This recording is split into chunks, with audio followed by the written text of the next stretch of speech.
जय हिंद दोस्तों। BSPHCL correspondence clerk and store assistant का ये सेट नंबर हम लोग जो है थर्ड देखने वाले हैं। ये हमारा फुल सेट 100 क्वेश्चन का रहता है और ये 100% सिलेक्शन प्रैक्टिस टेस्ट है। ठीक है, जिसमें से कंप्यूटर के प्रश्नों की संख्या कितनी होती है? 20 होती है। ठीक है, हिंदी के प्रश्नों की संख्या जो है 10 होगी, इंग्लिश के प्रश्नों की संख्या 10 पूछे जाएंगे और मैथ के प्रश्न जो होंगे 20 होंगे और रीजनिंग के जो प्रश्न होंगे वो भी 20 होंगे और जीके जीएस के भी प्रश्न होंगे वो 20 प्रश्न पूछे जाते हैं। ठीक है, तो जो हमारा सिलेबस है उसी के अनुसार हमने क्वेश्चन भी ले रखा है। तो 20 कंप्यूटर के, हिंदी के 10, इंग्लिश के 10, मैथ 20, रीजनिंग 20 और जीके जीएस 20। ये हमारा सेट नंबर कौन सा है? तो हम आपको पहले बता दें कि ये सेट नंबर हम लोग 3 नंबर देख रहे हैं। ठीक है, ये सेट नंबर हमारा जो है थर्ड है। तो चलिए हम लोग शुरू करते हैं सेट नंबर थर्ड। तो चलिए पहला क्वेश्चन हमारा है। पहला क्वेश्चन क्या है? अब यहाँ से 20 क्वेश्चन हम लोग देखेंगे सबसे पहले किसके? तो जीके जीएस के। तो देखिए पहला क्वेश्चन है कि सूत पिटक के संदर्भ में निम्नलिखित में से कौन सा कथन सही है? सूत पिटक के बारे में बताना है कि इनमें से कौन सा कथन जो है सही है। तो सूत पिटक के संदर्भ की बात कर रहा है, सूत पिटक के। ठीक है, तो सूत पिटक हम सभी जानते हैं कि किस धर्म से है। ये आपसे अगर पूछ दे एग्जाम में कि सूत पिटक का संबंध जो है किस धर्म से है, तो आपको इसका जवाब जो है देना होगा। ठीक है, तो हम सभी जानते हैं कि सूत पिटक जो होता है वो किस धर्म से है, ये ध्यान रखना है आपको। तो देखिए बौद्ध धर्म की अगर हम बात करें, ठीक है, तो बौद्ध धर्म और जैन धर्म में लोग कंफ्यूजन होते हैं क्योंकि इस पिटक के बारे में जो है ऑप्शन में जैन धर्म देगा और बौद्ध धर्म भी देता है। ठीक है, तो ये जैन धर्म और बौद्ध धर्म के बारे में बहुत ज्यादा कंफ्यूजन होता है। तो देखिए 3 पिटक होते हैं जिसे हम 3 पिटक कहते हैं। ठीक है, 3 पिटक। और ये 3 पिटक कौन कौन है ये हमें आपको बता दें कि 3 पिटक की अगर हम बात करें तो एक होता है विनय पिटक होता है, सूत पिटक होता है। ठीक है, कौन कौन पिटक होता है ये ध्यान रखना है। विनय पिटक होता है, सूद पिटक होता है, किसमें? बौद्ध धर्म में। विनय पिटक, सूत पिटक, अधिगम पिटक। ठीक है, ये 3 पिटक जो है बौद्ध धर्म में, बौद्ध धर्म से संबंधित है। ठीक है, ये ध्यान रखना है। सूत पिटक में क्या है कि सूत पिटक में जो है ना बौद्ध के धार्मिक सिद्धांतों का संवाद, जो बौद्ध धर्म जो है जिन उनको उनका जो धर्म के प्रति क्या जो है उनका विचार रहा उसके बारे में जो है संकलन किया गया है। किसमें? धार्मिक सिद्धांतों को संकलन किया गया है विनय सूत पिटक में। ठीक है, तो सूत पिटक में किसमें किया गया है? तो धार्मिक सिद्धांतों के संवाद के संकल्प किया गया है बुद्ध के। ठीक है, सूत पिटक में। वहीं अगर हम विनय पिटक की बात करें तो विनय पिटक क्या होता है कि संघ के जो भिक्षु और भिक्षुनु है, ठीक है, उनके लिए बनाए गए नियम, यानी जो भी बौद्ध धर्म के संघ में जो भी भिक्षु और भिक्षुनियां रहा करती थी उन, तो उसमें जो है ना कौन सा नियम आपको पालन करना है, कैसा नियम है, उस नियम को जो लिखा गया है किसमें लिखा गया है? तो विनय पिटक में। तो सूत पिटक में हमने क्या बताया? सूत पिटक में है धर्म के बारे में बताया गया है। ठीक है, धार्मिक सिद्धांतों के बारे में बताया गया है। ठीक है, विनय पिटक क्या है? तो विनय पिटक भिक्षु और भिक्षुनु के लिए बनाए गए नियमों का पालन करता है और जो अधिगम पिटक है उसमें बौद्ध धर्म के दर्शन के बारे में जिक्र है। ठीक है, तो चलिए यहाँ पे हमारा आंसर क्या हो जाएगा हम आपको ये पहले बता दें। तो देखिए यह बुद्ध का जीवन चरित्र है। ठीक है, तो देखिए सूत पिटक जो है बुद्ध का जीवन चरित्र नहीं है, वो अधिगम पिटक है। ठीक है, मगध के शासक और बुद्ध के बीच की बातचीत से संबंधित है। हाँ यही है, इसमें क्या हुआ था कि मगध के राजा थे, ठीक है, और बुद्ध के बीच में जो है बातचीत से संबंधित है कि धर्म क्या है, उन सब के बारे में इसमें जिक्र किया गया है। यह श्रीलंका में लिखा गया बौद्ध ग्रंथ है। ठीक है, यह उन लोगों के लिए बनाए गए नियमों और विनियमों के बारे में है जिन्होंने बौद्ध मठ व्यवस्था को जो अंगीकार किया था। बिल्कुल नहीं, नियम वाला किसमें है? तो ये जो डी ऑप्शन में दिया हुआ है ये नियम जो है विनय पिटक में। ठीक है, ये ध्यान रखना है। चलिए नेक्स्ट हम लोग क्वेश्चन देख लेते हैं। सेकेंड नंबर क्वेश्चन क्या हमारा है? सेकेंड नंबर कह रहा है कि कृष्णदेव राय किस वंश से संबंधित है? अब बताइए कृष्णदेव राय का संबंध जो है किस वंश से संबंधित है? ये भी कोई पूछने की बात है। कृष्णदेव राय का संबंध जो है किस वंश से संबंधित है? तो देखिए हमने भी इसके बारे में बताया था कृष्णदेव राय के बारे में। ठीक है, तो कृष्णदेव राय का संबंध जो है तुल्लु वंश है। किससे है कृष्णदेव राय का संबंध? तो तुल्लु वंश से है। विजयनगर साम्राज्य की अगर हम बात करें तो विजयनगर साम्राज्य के प्रसिद्ध शासक हैं कृष्णदेव राय, जो तुल्लु वंश 1005 से 1505 से, ठीक है याद रखना है, 1505 से लेकर ये 1570 तक जो है रहता है तुल्लु वंश। ठीक है, ये ध्यान रखना है। तुल्लु वंश का स्थापना जो किसने किया था? तो वीर नरसिंह ने किया था। तुल्लु वंश का जो स्थापना किया था वो किसने किया था? वीर नरसिंह ने किया था। ये ध्यान रखना है। ठीक है।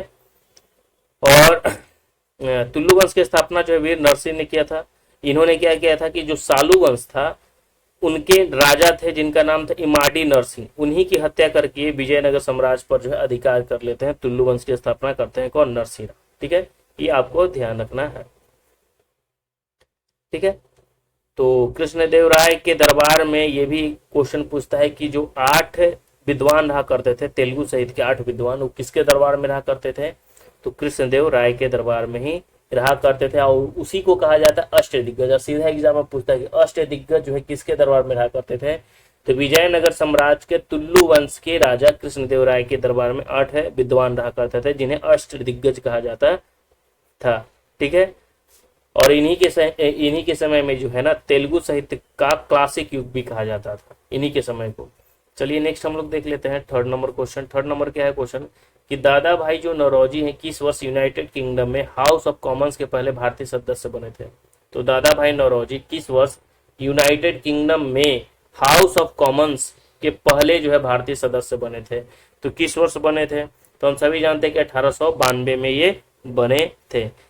दादा भाई नौरोजी की एक चीज याद रखना है कि इनके बारे में क्वेश्चन पूछा जाता है कि the grand old man of India इन्हें कहा जाता है। ठीक है, दादा भाई नौरोजी को क्या कहा जाता है? द ग्रैंड, ठीक है, grand old man of India कहा जाता था। ठीक है, ये ध्यान रखना है।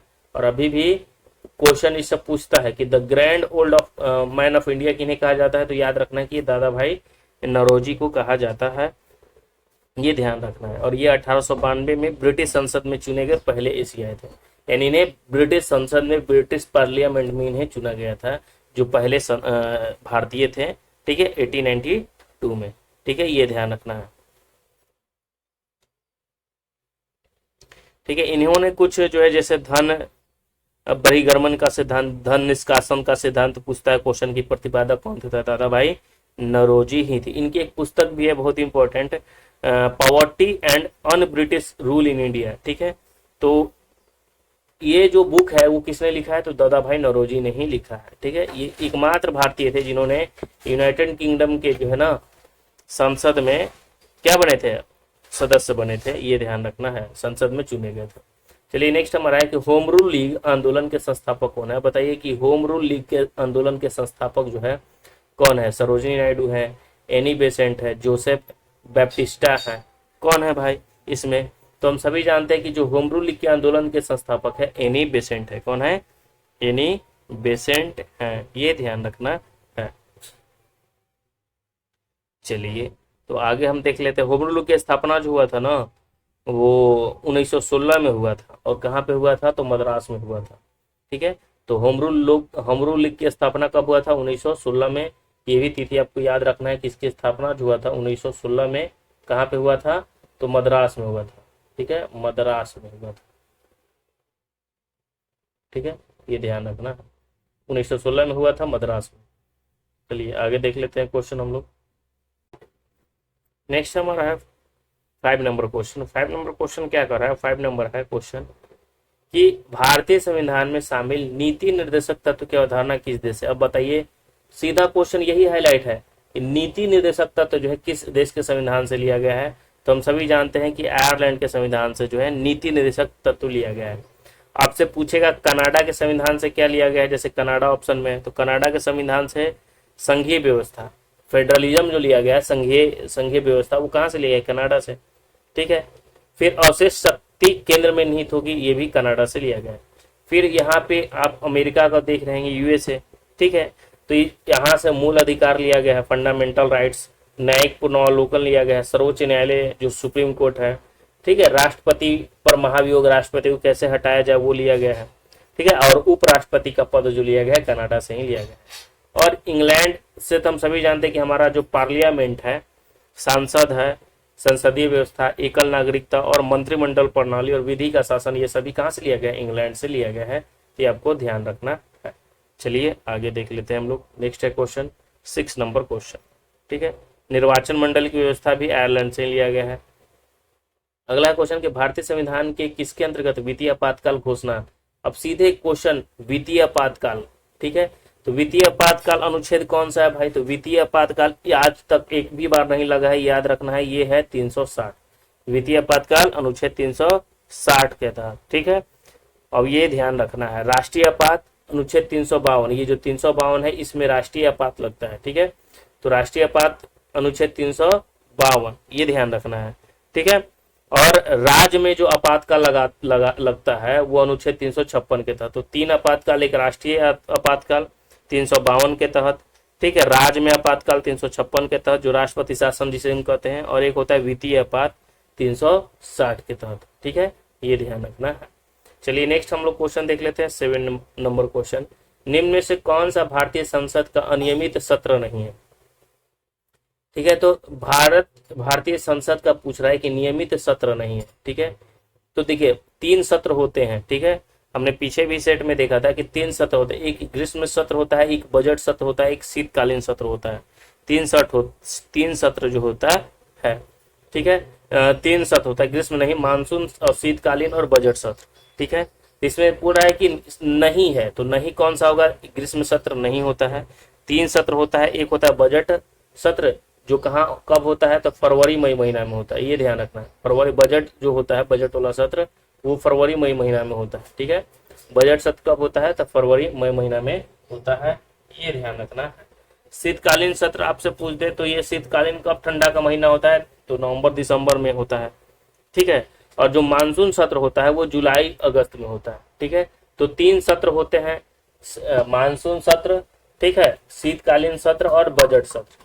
बजट फरवरी मार्च में, फरवरी मई के महीने में, फरवरी से मई के बीच में हो जाएगा। फिर मानसून जो सबसे लंबा जो होता है बजट सत्र ही होता है, ये भी ध्यान रखना है। शीतकालीन नवंबर दिसंबर में, और मानसून जो होता है वो कब होता है? तो जुलाई अगस्त में होता है, ये ध्यान रखना है।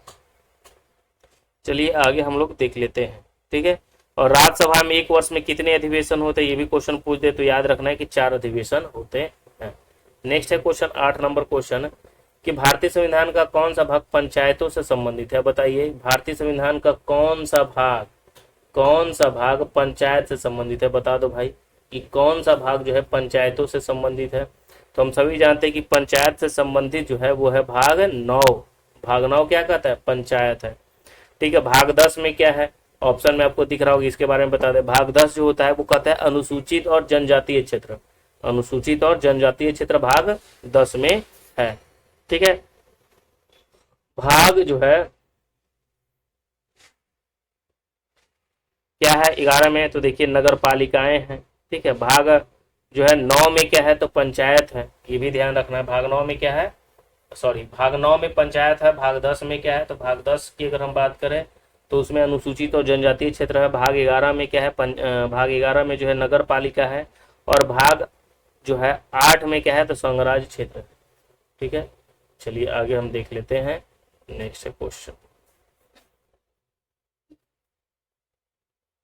9 नंबर क्वेश्चन हम लोग देख लेते हैं। 9 नंबर है कि इनमें से किस अवसर पर चंद्र ग्रहण होता है? बताइए, चंद्र ग्रहण यानी लूनर जो एक्लिप्स होता है वो कब होता है? तो देखिए जो लूनर इक्लिप्स होता है, चंद्र ग्रहण जिसे कहते हैं, वो कब होता है? तो चंद्र ग्रहण कब लगेगा भाई? तो चंद्र ग्रहण को हम पूर्णिमा भी कहते हैं, ये ध्यान रखना है। ठीक है, चंद्र ग्रहण को हम क्या कहते हैं? पूर्णिमा भी कहा जाता है। जब सूर्य और चंद्रमा के बीच में कौन आ जाएगा? पृथ्वी आ जाएगा। जब सूर्य और चंद्रमा के बीच में पृथ्वी आ जाता है तब सूर्य की प्रकाश चंद्रमा तक नहीं पहुंचती और पृथ्वी की छाया के कारण चंद्रमा जो होता है वो अंधेरा हो जाता है, और इसी स्थिति को हम क्या कहते हैं? चंद्र ग्रहण कहते हैं। ठीक है, और सूर्य ग्रहण पूछेगा तो हमेशा किस दिन होता है? तो सूर्य ग्रहण अमावस्या के दिन होता है, ये ध्यान रखना है। चंद्र ग्रहण पूर्णिमा की चांद या तो होगा ना, अमावस्या जो होता है सूर्य ग्रहण होता है। ठीक है, ये ध्यान रखना। चलिए आगे देख लेते हैं क्वेश्चन हम लोग 10 नंबर। अब सूर्य ग्रहण कब होगा? जब सूर्य और पृथ्वी के बीच में चंद्रमा आ जाएगा। तो चंद्र ग्रहण कब होगा? जब चंद्रमा के बीच में पृथ्वी आ जाएगा और ठीक है, चंद्रमा और सूर्य के बीच में पृथ्वी आ जाएगा तो हो गया। ठीक है, अब आगे देख लेते हैं। इंग्लिश चैनल को उत्तरी सागर को जोड़ने वाले प्रमुख जल डमरू मध्य कौन है? अब देखिए, इंग्लिश चैनल को नॉर्थ सी से यानी इंग्लिश चैनल को उत्तरी सागर को जोड़ने वाला जो है जल डमरू मध्य जो है उसका नाम हमें पूछ रहा है। तो कौन है? तो डोवर है। कौन सा है? डोवर जल डमरू मध्य। ये डोवर जो है वो क्या करता है, इंग्लिश चैनल को नॉर्थ सी से जोड़ता है। इंग्लिश चैनल को नॉर्थ सी से जोड़ता है कौन, तो इंग्लिश चैनल को उत्तरी सागर से जोड़ता है डोवर। ठीक है, यहाँ पे आप देख रहे होंगे बी नंबर में फ्लोरिडा जलडमरूमत, ये मैक्सिको की खाड़ी और अटलांटिक सागर को जोड़ता है। फ्लोरिडा जलडमरूमत मैक्सिको की खाड़ी से किसको, तो अटलांटिक महासागर को, अटलांटिक महासागर को। ठीक है, यहाँ नॉर्थ चैनल जो एक दिया होगा, तो नॉर्थ चैनल जो आयरिश सागर को अटलांटिक महासागर से जोड़ता है। और पाक जो आपको पता होगा मन्नार की खाड़ी को जो है बंगाल की खाड़ी को जोड़ता है। ठीक है, पाक जो है मन्नार की खाड़ी और बंगाल की खाड़ी को जोड़ता है। चलिए 11 नंबर क्वेश्चन देख लेते हैं हम लोग भाई, कि झील और उनकी स्थिति वाले राज्यों के निम्नलिखित युग्म में कौन सा युग्म जो है सुमेलित नहीं है। तो कोलेरू झील कहाँ है, तो कोलेरू झील पहला ही गलत हो गया हमारा। ठीक है, नहीं पूछ रहा है, तो कोलोरी झील क्या लिखा हुआ है कि कोलोरी झील जो है महाराष्ट्र में। ठीक है, तो कोलोरी झील महाराष्ट्र में नहीं है। ठीक है, महाराष्ट्र में है, याद रखना है कि लोनार झील जो है महाराष्ट्र में है। ठीक है, बेमनाट झील कहाँ है, केरल में है। सुल्तानपुर झील जो है हरियाणा में है, सही है। चिल्का झील उड़ीसा में है और लोकटक झील जो है मणिपुर में है। ठीक है, सुल्तानपुर कहाँ है, तो हरियाणा में है। चिल्का उड़ीसा में है, लोकटक मणिपुर में है। ठीक है, लोनार महाराष्ट्र में है, बेमनाड केरल में है। नंदी कुंड पूछे उत्तराखंड में है, चिल्का उड़ीसा में है। गोविंद सागर हिमाचल प्रदेश में है। देवताल उत्तराखंड में है। फतेह सागर पूछेगा तो राजस्थान में है। डिडबाना पूछेगा झील तो राजस्थान में है। रेणुका पूछे तो हिमाचल प्रदेश में है। सांभर पूछे तो राजस्थान में है। लोकटक पूछे तो मणिपुर में है। अनंतनाग जम्मू कश्मीर में है। शेषनाग जम्मू कश्मीर में है। जितना नाग है सब जम्मू कश्मीर में है। ठीक है, पुलिकट आंध्र प्रदेश और तमिलनाडु में है। डल झील जम्मू कश्मीर और बुलर झील जो है जम्मू कश्मीर में है। ये आपको ध्यान रखना है इतने सारे प्रश्नों को। चलिए नेक्स्ट हम लोग देख लेते हैं 12 नंबर क्वेश्चन हम लोग देख लेते हैं। 12 नंबर है कि अंडमान और निकोबार द्वीप समूह में जो है स्लैश एंड वर्ण कृषि को क्या कहा जाता है। अब देखिए अंडमान निकोबार द्वीप समूह की अगर हम बात करें, वहां पे खेती होती है। क्या चीज की खेती होती है भाई, तो वहां पे खेती होती है स्लैश एंड वर्ण की। ठीक है, क्या कृषि होती है, स्लैश एंड वर्ण कृषि। तो इसको वहां पे जो है क्या कहा जाता है, तो देखिए सबसे पहले अगर मान लेते हैं ऐसे प्रश्न आपको अगर अब नहीं पता है तो कुछ ऑप्शन को भी एलिमिनेट कर सकते हैं। ठीक है, तो ऑप्शन में देखिए झूम कृषि, झूम कृषि आपको पता होगा कि कहाँ के होगा, तो झूम कृषि नहीं है। अंडमान और निकोबार का बात हो रहा है, तो कम से कम एक ऑप्शन को तो हमने एलिमिनेट कर दीजिए, ये यहाँ पे नहीं है। ठीक है, झूम पता है कि जैसे उत्तर पूर्वी राज्यों में असम में, मेघालय में, मिजोरम में, नागालैंड में यहाँ पे झूम है। ठीक है, और मणिपुर में भी और पलामू के भी बस्तर जिला में और अंडमान निकोबार द्वीप समूह में, ये तीन जो है राज्य जैसे मणिपुर हो गया, ठीक है, और छत्तीसगढ़ हो गया और अंडमान निकोबार द्वीप समूह में, ये यहाँ पे जो है ना स्लैश एंड वर्ण की कृषि होती है, जिसे हम कहते हैं डिब्बा। क्या कहा जाता है, डिब्बा। तो तीन ऑप्शन तो कम से कम, एक ऑप्शन तो एलिमिनेट किए, तो कम से कम तीन ही ऑप्शन में तो चुनना रहेगा ना। ठीक है, और झूम तो हमने बता ही दिया। अब आगे देख लेते हैं हम लोग 13 नंबर क्वेश्चन। 13 नंबर है कि भारत की जनगणना के अनुसार, जो भारत की जनगणना 2011 के बाद अभी तो हुई नहीं है, तो देश में सबसे कम बोली जाने वाली भाषा कौन सी है, बताइए।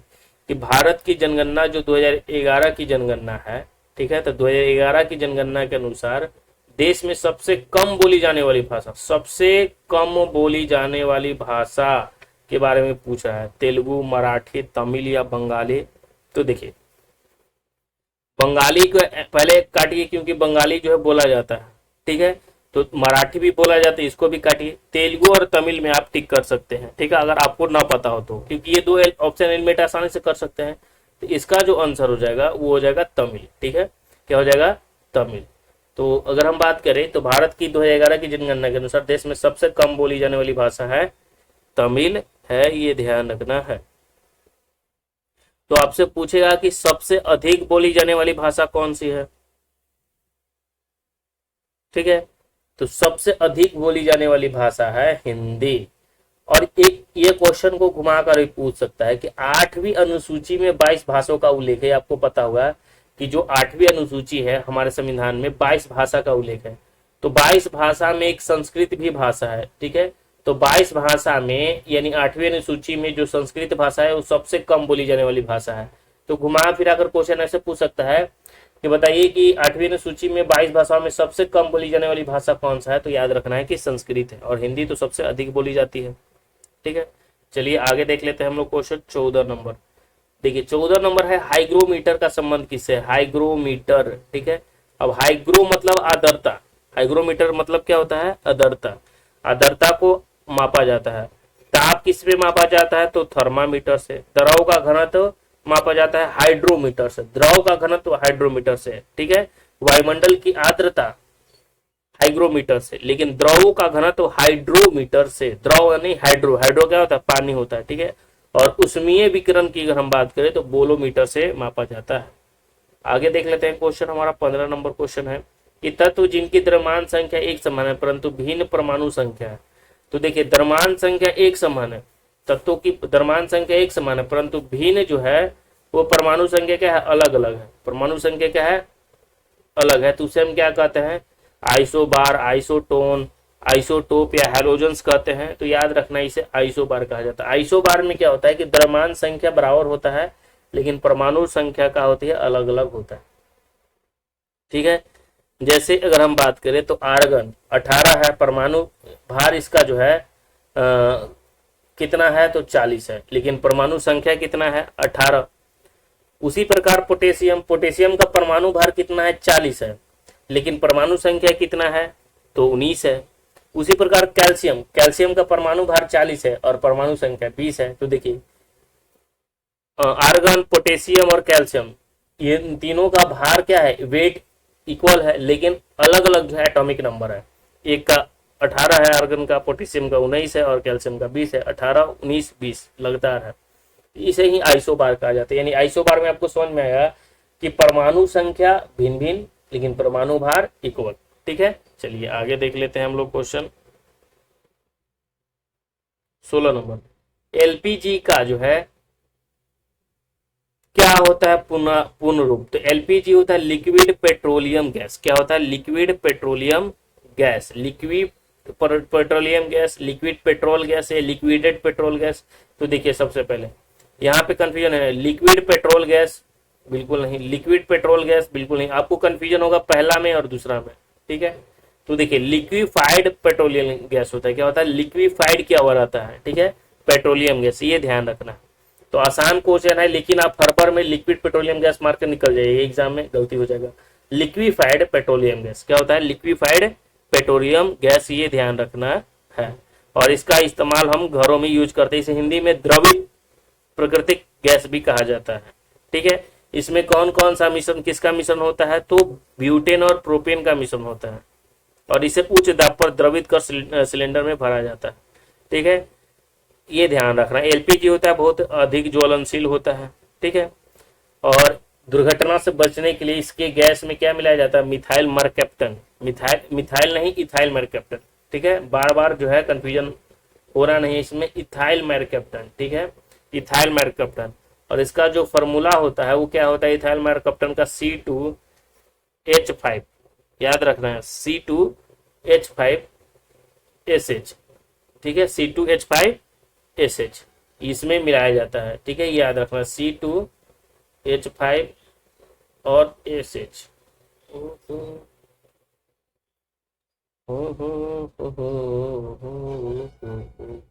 ठीक है, इसे कहा जाता है मिथाइल मरकैप्टन, और इसी में लिक्विफाइड पेट्रोलियम गैस में ब्यूटेन और मीथेन, ये ध्यान रखना, ब्यूटेन और प्रोपेन इसमें मिलाया जाता है। क्या, ब्यूटेन और प्रोपेन, और उसके साथ जो है इथाइल मरकैप्टन मिलाया जाता है, मिथाइल नहीं इथाइल मरकैप्टन, ये ध्यान रखना है, क्योंकि गैस महकता है तो इसी की वजह से महकता है, इथाइल मरकैप्टन की वजह से। अब देखिए नेक्स्ट है, पाचन के दौरान पीत की भूमिका क्या होती है, जब पाचता है भोजन तो पीत की भूमिका क्या होता है, तो वसा का अवशोषण करता है, वसा का उत्सर्जन करता है। तो देखिए पीत की भूमिका होता है वसा का जो है पाइसीकरण करना, क्या करना, पाइसीकरण करना।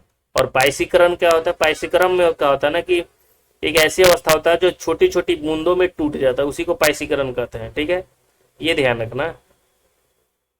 आगे क्वेश्चन हम देख लेते हैं 18 नंबर क्वेश्चन। हाल ही में नीले रंग की चींटियां की नई प्रजाति की खोज कहाँ पर हुई है, तो नीली रंग की चींटियां जो है इसकी खोज हुई है अरुणाचल प्रदेश में। कहाँ पे हुई है, तो नीली रंग की चींटियां की खोज जो है हाल ही में कहाँ हुआ है, तो नीली रंग के चींटियां का खोज जो है हाल ही में अरुणाचल प्रदेश में हुआ था। आगे देख लेते हैं हम लोग क्वेश्चन नंबर 19 नंबर का है कि वह भारतीय क्रिकेटर जिसने 2 जून 2024 को क्रिकेट के सभी प्रारूपों से जो है संन्यास ले लिया। ठीक है, तो संन्यास कौन लिया भाई, रोहित शर्मा, अंबाती रायडू, विराट कोहली, दिनेश कार्तिक। ठीक है, तो ये क्वेश्चन बनता है, देखिए दिनेश कार्तिक, ऐसे तो विराट कोहली, रोहित शर्मा, अंबाती रायडू सभी जो है संन्यास ले लिए हैं। नेक्स्ट है क्वेश्चन हमारा, अब यहाँ से 20 नंबर के 21 जून 2024 को हम सभी जानते हैं 21 जून को विश्व योग दिवस मनाया जाता है, तो 10वां अंतर्राष्ट्रीय योग दिवस जो है मनाया गया। ठीक है, तो इसका आयोजन जो है कहाँ किया गया था, जब ये योग दिवस मनाया गया 10वां नंबर का 2014 में शुरू हुआ था, ये भी ध्यान रखना है। 21 जून 2014 से शुरू हुआ था योग दिवस मनाना, और 10वां जो अंतर्राष्ट्रीय योग दिवस मनाया गया है वो कहाँ मनाया गया, तो श्रीनगर में मनाया गया। ठीक है, ये ध्यान रखना है। चलिए आगे नंबर यहाँ से देख लेते हैं, हमारा जो है 21 नंबर से क्वेश्चन हो रहा है मैथ का शुरू। ठीक है, अब देखिए मैथ का क्वेश्चन शुरू होता है। अब देखिए यहाँ पे ये क्वेश्चन हमारा है। ठीक है, तो सबसे पहले हम क्या करते हैं, सबसे पहले जो स्मॉल ब्रैकेट के अंदर है उसको हम करते हैं। तो देखिए गुना भागा में सबसे पहले भागा करेंगे तो 6 छक 36 हो जाएगा, 6 बार में कटेगा ये, और 8 छक कितना हो जाएगा 48, 48 में से एक जाएगा तो -47, ये आपको पता होना चाहिए, ये -47 हो गया। तो कहने का मतलब है यहाँ इसको हम कंप्लीट किए तो कितना है आंसर, -47। और फिर देखिए इसके बाद जो है क्या है लिखा हुआ, तो देखिए यहाँ पे लिखा हुआ है 45। ठीक है, और माइनस, तो माइनस माइनस प्लस क्या हो जाएगा 47। ठीक है, तो इसको हम करेंगे तो 7 5 12 हो गया, 7 4 11 कितना हो गया 12। ठीक है, सॉरी 7 5 12, 4 4 8 1 9, यानी 95 आ गया। यहाँ पे 95 आ गया प्लस में, फिर यहाँ 37 है तो इसमें से 37 घटा देंगे, तो 37 में से 95 घटाएंगे तो 15 में से 8 गया 7 है, और 8 में से 3 गया 5, यानी -58 आ जाएगा। ठीक है, -58 आ गया, और आगे क्या है 79 प्लस 79 है, तो प्लस माइनस, तो 79 में से हम घटा देंगे, तो 79 में से घटाएंगे तो 9 में से 8 गया 1, 7 में से 5 गया 2, यानी 21 आंसर इसका आ रहा है। हाँ, तो गड़बड़ हो गया कहीं कहीं पे, क्या हो गया गड़बड़ हो गया। तो इसको जो है ना लिख कर बनाएगा तो सावधानी हो, देखिए कहाँ पे मिस्टेक हो गया भाई। ठीक है, 21 आ रहा था, 21 नहीं आएगा। अब देखिए यहाँ पे देखिए क्या कर रहा है 36, तो 6 8 6 48, 48 में से क्या हो जाएगा -47, माइनस माइनस प्लस 45 और 47 हम जोड़ेंगे तो कितना हो जाएगा 7 5 12, 45 और 47 हम जोड़ देंगे तो कितना हो जाएगा 92 हो जाएगा। ठीक है, 92, और 92 में से अगर हम बात करें तो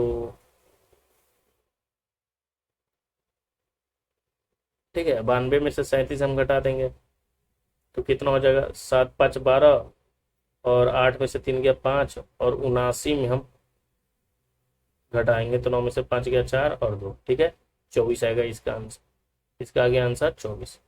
ठीक है, तो चलिए इसको हम क्रम से कर लेना है, कहाँ पे मिस्टेक हो गया वो हो जाता है कभी कभी। चलिए आगे देख लेते हैं 22 नंबर क्वेश्चन।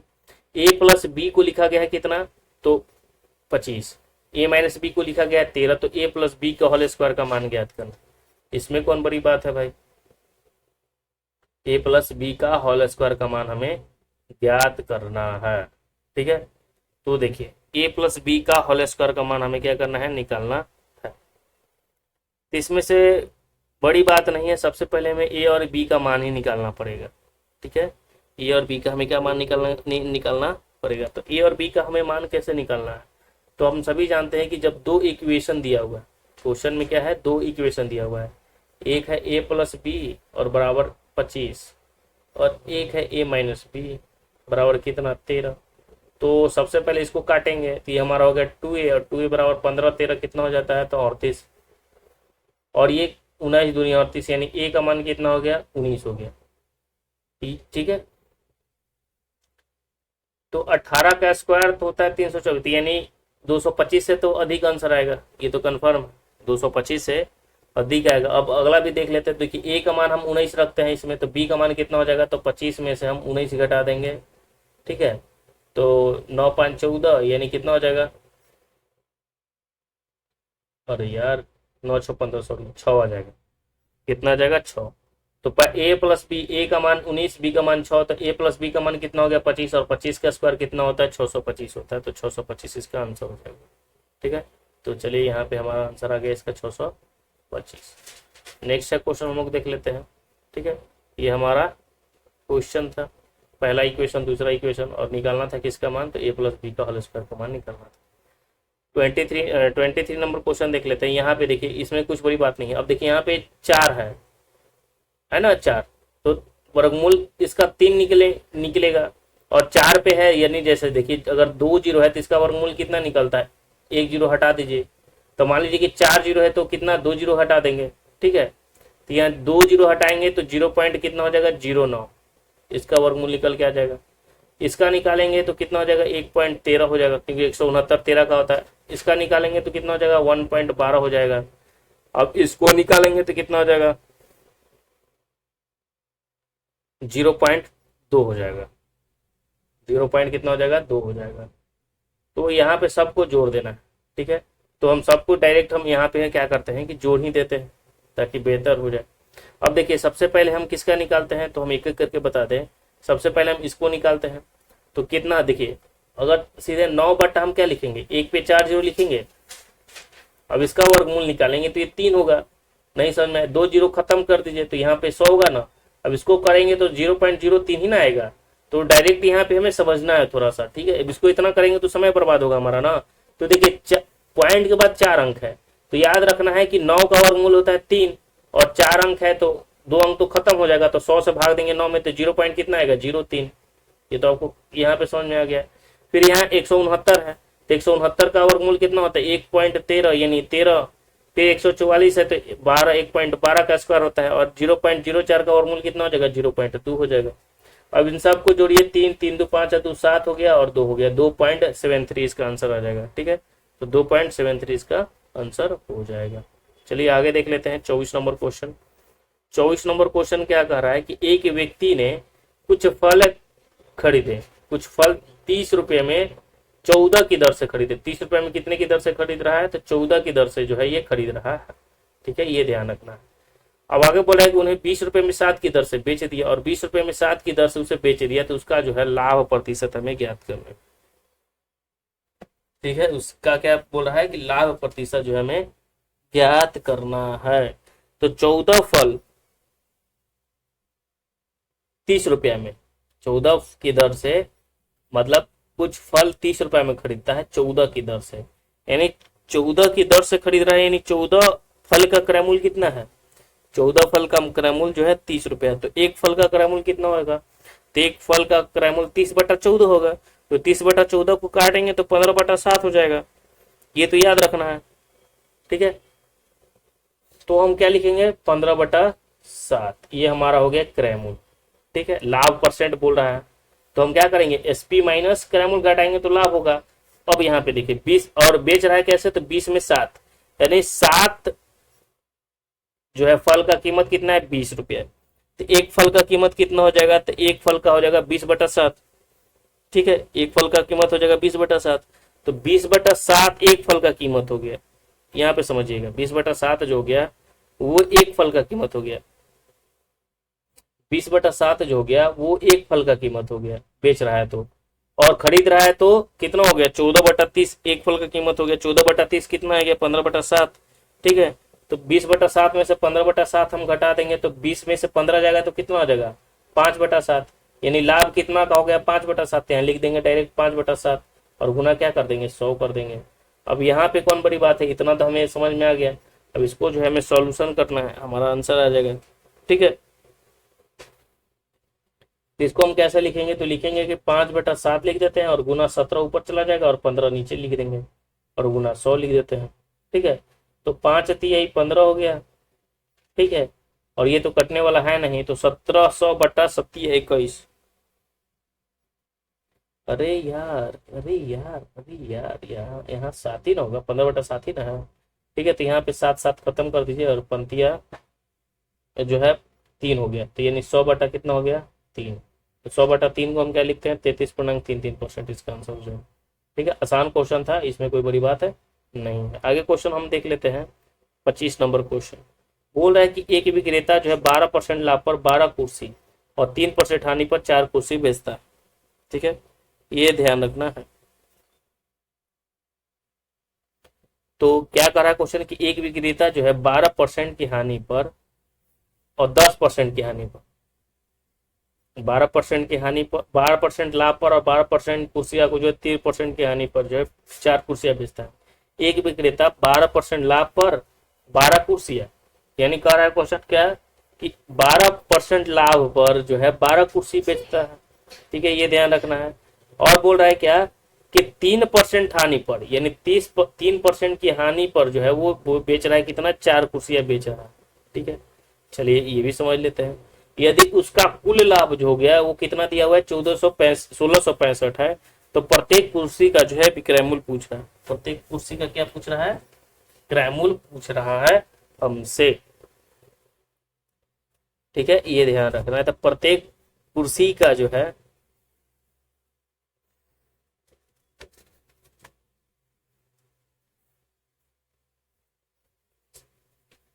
प्रत्येक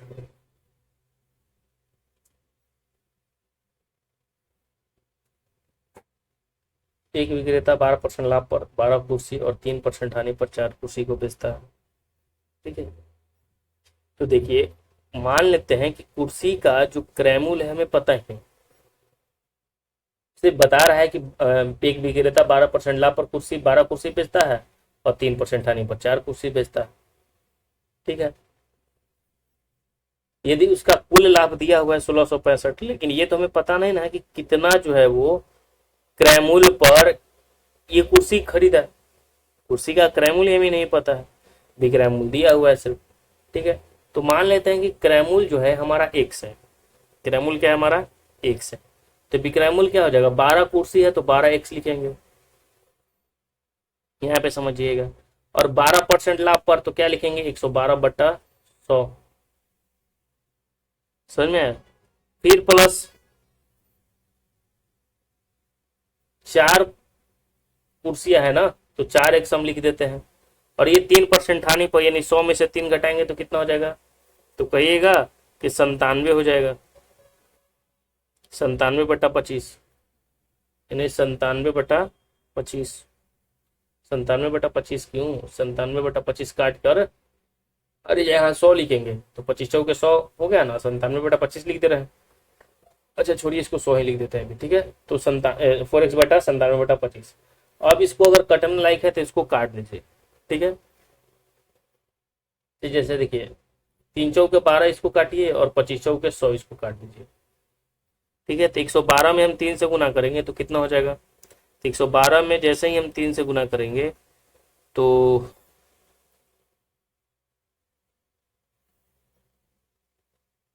3 दूनी 6, यानी 336 हो जाएगा।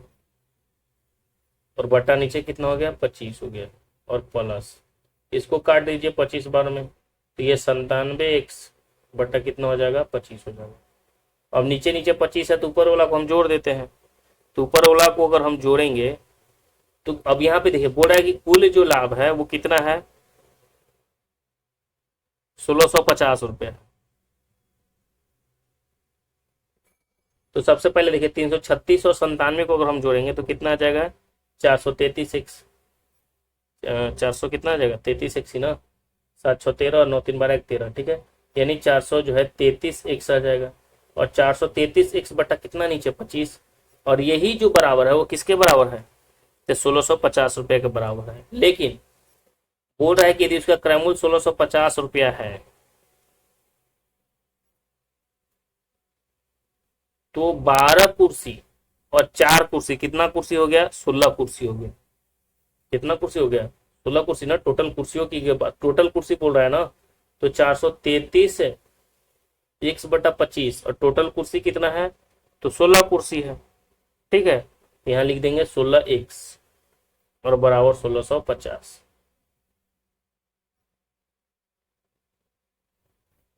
ठीक है, 1650।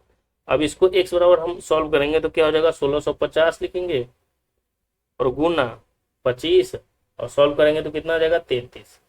अब यहाँ पे हमें सॉल्व कर देना है, हमारा आंसर हो जाएगा। तो यहाँ पे 33 का मल्टीपल देखिएगा, अगर ऑप्शन में अगर हम देखें तो 33 का मल्टीपल जो है 1250। 1250 इसका आंसर हो जाएगा। ठीक है, यहाँ सॉल्व कीजिएगा, 1250 इसका आंसर हो जाएगा। चलिए आगे देख लेते हैं क्वेश्चन हमारा। अच्छा क्वेश्चन था ये। 36 नंबर क्वेश्चन क्या कर रहा है कि 30% 20%, क्या कर रहा है कि 30% 20% और 10% के 3 क्रमागत छूट के समतुल्य एकल प्रतिशत जो है छूट हमें ज्ञात करना है। एकल प्रतिशत जो है छूट हमें ज्ञात करना है। कितना का छूट दे रहा है? तो 30%, 20% और 10% की छूट दे रहा है। ठीक है, तो देखिए टोटल 100% होता है, तो 100 में 30% का छूट दे रहा है, तो हम लिखेंगे 100 का 30% यानी कितना? तो कहिएगा कि 70/100। फिर 20% यानी 80/100, और फिर कितना कह रहा है? तो 10% यानी 90/100। अब काटिए, एक जीरो से ये खत्म हो गया, एक दो, एक दो, एक एक खत्म, एक बच गया नीचे, 4 दूनी 8, इसको 5 दूनी 10 काट दीजिए। ठीक है, सच्चों के 28, 28 और 9, या ऐसे मत काटिए, इसको रहने दीजिए, 10 को गुना कर दीजिए, 7 8 56 और 9, 7 8 56, 9 6 54, 9 5 45 और 5, यानी कितना हो जाएगा? 50.4। इसको 10 से भाग देंगे तो 50 दशमलव कितना हो जाएगा? 4 हो जाएगा। तो टोटल कितना है? 100 रुपये है, इसमें से घटा देंगे तो कितना परसेंट हो जाएगा? तो 49.6% छूट हो जाएगा, यानी 49.6%। तो आसान ही क्वेश्चन था। चलिए आगे देख लेते हैं क्वेश्चन हमारा। ठीक है, एकल सूत्र निकालना है तो कुछ नहीं करना है, 100 रुपया तो होता है हमारा, और इसी पे हमें 30% का 30% यानी 70 होगा 100 में से। ठीक है, 70/100 हो जाएगा। फिर 20% यानी 80%, 80/100 हो जाएगा। 10% यानी 90/100 हो जाएगा। और जो आएगा उसमें से हम, जो भी मान आएगा उसमें से हम क्या करेंगे? तो घटा देंगे।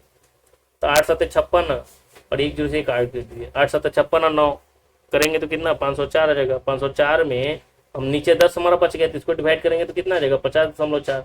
तो 100 में से 50.4 घटाएंगे तब छूट परसेंट निकल जाएगा, यानी 46.9% की छूट। ठीक है, चलिए आगे देख लेते हैं 27 नंबर क्वेश्चन। ए किसी कार्य को जो है 15 दिन में करता है, ए 15 दिन में कर रहा है, बी जो उसी कार्य को 20 दिन में कर सकता है, तो एक साथ मिलकर उसे कार्य को देखिए, ए जो है कितना दिन में कर रहा है? 15 दिन में कर रहा है, और बी जो है कितना दिन में कर रहा है? तो 20 दिन में कर रहा है। इन दोनों का हम सबसे पहले क्या निकालते हैं? एलसीएम, ये हमारा टोटल वर्क होता है, तो एलसीएम निकालते हैं, 60 आ जाएगा। ये 15 चौके 60, 20 60, दोनों मिलकर काम कर रहे थे, पूरा टोटल काम कितना है? 60, और दोनों मिल जाएगा तो 7 हो जाएगा। तो 60/7, 60/7 हम कितना लिखते हैं? तो 60/7 को हम लिखेंगे 8×4/7। ठीक है, तो इसका 8×4/7 यानी CS का आंसर हो जाएगा। चलिए आगे देख लेते हैं क्वेश्चन हमारा 28 नंबर क्वेश्चन। क्या कर रहा है कि ए किसी काम को 6 दिनों में कर सकता है।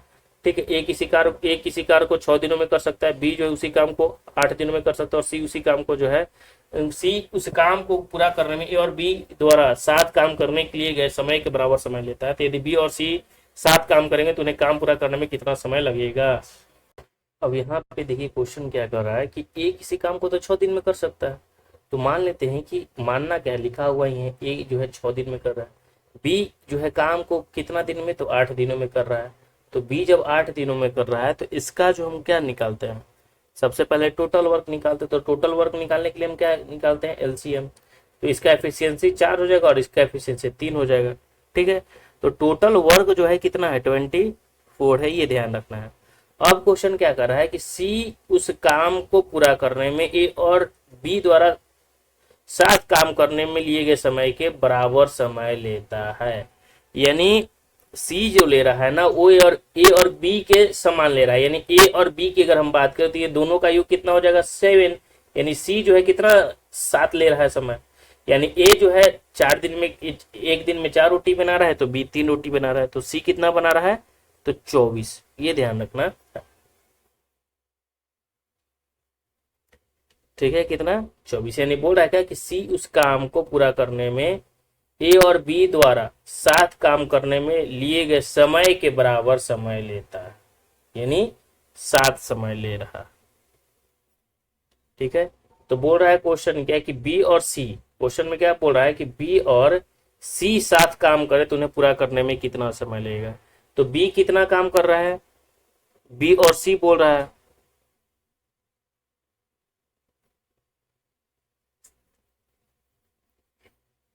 तो बी का काम कितना है? बी का कितना है भाई? बी का तो एफिशिएंसी 3 है।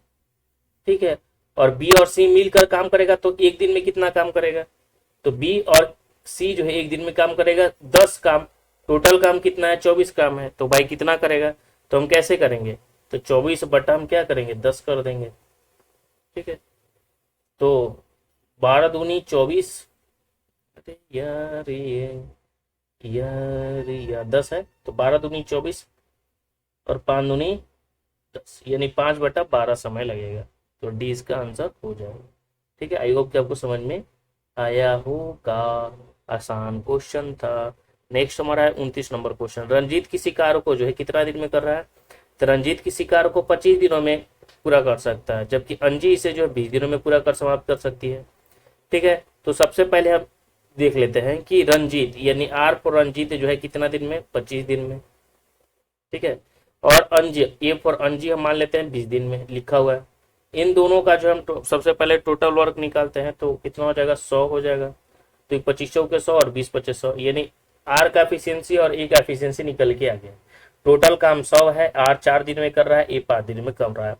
अब हो रहा है कि वे 5 दिन तक एक साथ कार्य करते हैं, यानी आर जो एक दिन में 4 रोटी बना रहा है, ए जो है एक दिन में 5 रोटी बना रहा है, तो एक दिन में ये दोनों रोटी कितना बनाएंगे, तो कहिए कि 5 और 4 9, यानी एक दिन में 9 रोटी बना रहा है। लेकिन इन दोनों ने कितने दिन तक, 5 दिन तक काम किया, यानी 5 दिन तक काम किया, यानी 45 रोटी कंप्लीट हो गया। टोटल कितना है, 100 रोटी है, 45 रोटी जो है कंप्लीट हो गया। तो बच जाएगा कितना, तो 100 में से 45 घटाएंगे तो बच जाएगा 55 रोटी बच जाएगा। अब बोल रहा है क्या क्वेश्चन में कि 5 दिन तक एक साथ कार्य करते हैं और फिर रंजीत छोड़ देता है, रंजीत चला गया। अंजी शेष काम को खत्म करने में कितना समय, शेष काम बचा कितना, 55, और इस शेष काम को कौन खत्म कर रहा है, तो अंजी। अंजी कितना है, एक दिन में काम 5 है, तो ये कितना दिन में करेगा अंजी शेष काम को, तो 11 दिन में ये खत्म कर देगा। तो शेष पूछ रहा है, तो 11 दिन इसका आंसर हो जाएगा। आई होप कि आपको समझ में आया होगा। आगे देख लेते हैं हम लोग।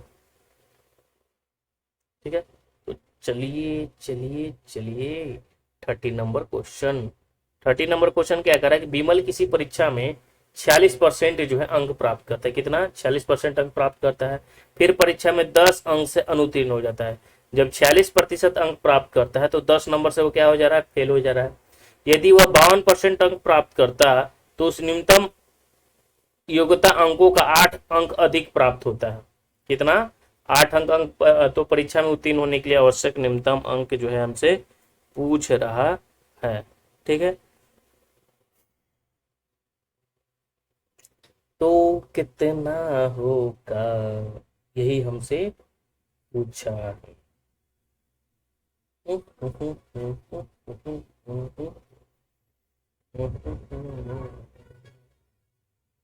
कमल किसी परीक्षा में 46% अंक प्राप्त करता है, ठीक है,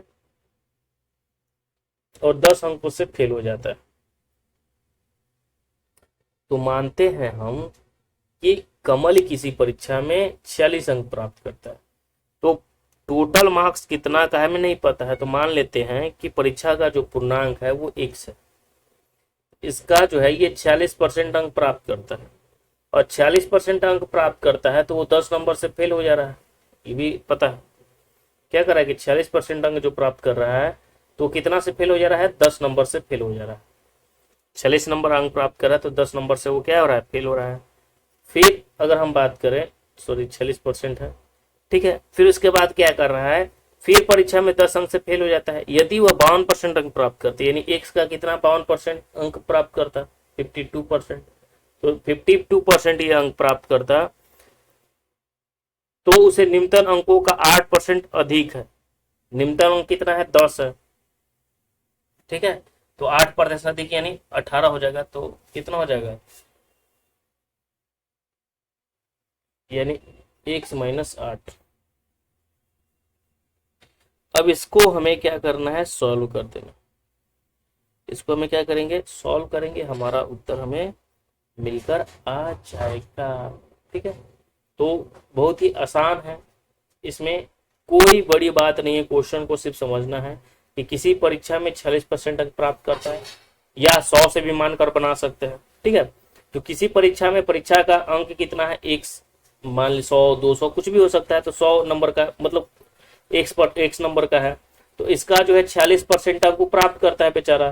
तो 46% अंक प्राप्त करा तो 10 नंबर से फेल हो जाएगा, यानी 10 नंबर जुटेगा ना, ठीक है, तो पास हो जाएगा। और वही पास वाला दिया हुआ है इसमें यदि वह 52% अंक प्राप्त करता है तो उसे निम्नतम योग्यता अंकों का 8% अधिक प्राप्त होता है। 52% अंक वो प्राप्त करता है, 52% अंक, यानी एक्स का जो है 52% वो अंक प्राप्त करता है, तो कितना 8 नंबर जो है ज्यादा प्राप्त कर रहा है। यही तो क्वेश्चन में कर रहा है कि जो है वो 8 नंबर जो है ज्यादा प्राप्त कर रहा है। ठीक है, कितना नंबर ज्यादा था, 8 नंबर ज्यादा ये प्राप्त कर रहा है। अब इसको सॉल्व कर देंगे, हमारा आंसर आ जाएगा। ठीक है, तो इसको सॉल्व करेंगे तो ये हो जाएगा 52/x, यानी 52x/100 इसको मान लेते हैं, हो जाएगा। परसेंटेज हटेगा तो 100 हो जाएगा, और में से इसको 46/100 कर देते हैं, 46x/100, और बराबर 10 8 8 कितना हो जाएगा, ये बटिएगा तो 18 हो जाएगा। अब देखिए 52 में से 46 जाएगा तो कहिएगा कि 6x हो जाएगा, तो 6x/100 लिख देंगे, और बराबर 18, तो 36 18, यानी x का मान 100 गुने कितना 3, यानी 300 हो जाएगा। तो यहाँ पे 300 इसका आंसर हो जाएगा, x का मान। लेकिन बोल रहा है क्या कि परीक्षा में उत्तीर्ण होने के लिए आवश्यक न्यूनतम अंक प्राप्त करना है। तो न्यूनतम अंक क्या है, 40% अंक प्राप्त करना है, उसमें 10 अंक और जोड़ देना है, तो वही न्यूनतम अंक हो जाएगा। तो कहने का मतलब है कि 300 अंक तो जो टोटल मार्क्स का नंबर आया, ठीक है, तो 300 तो टोटल मार्क्स का है, 300 टोटल मार्क्स का, और गुना 46% अंक इसका, तो 46/100 कर देंगे, और इसमें कितना जोड़ कर देंगे, 10 नंबर जोड़ देंगे, तब पास हो जाएगा लड़का। तो 3 से गुना कर देंगे ये, और 3 छक 18, 3 चौक 12 1 13, और प्लस 10, यानी 100 जो है कितना हो जाएगा, 48 नंबर। कितना हो जाएगा, 148 नंबर अंक हो जाएगा। तो 148 आंसर। ठीक है, चलिए आगे देख लेते हैं हम लोग क्वेश्चन। नेक्स्ट है क्वेश्चन 31 नंबर। क्वेश्चन बोल रहा है क्या कि ए का 5% प्लस बी का 4% बराबर 2/3 है। 2/3 का मतलब इंटू ए का 6% प्लस बी का 8%, तो ए और बी का रेशियो निकालना। ए और बी का क्या निकालना है, रेशियो जो है निकालना है। ठीक है,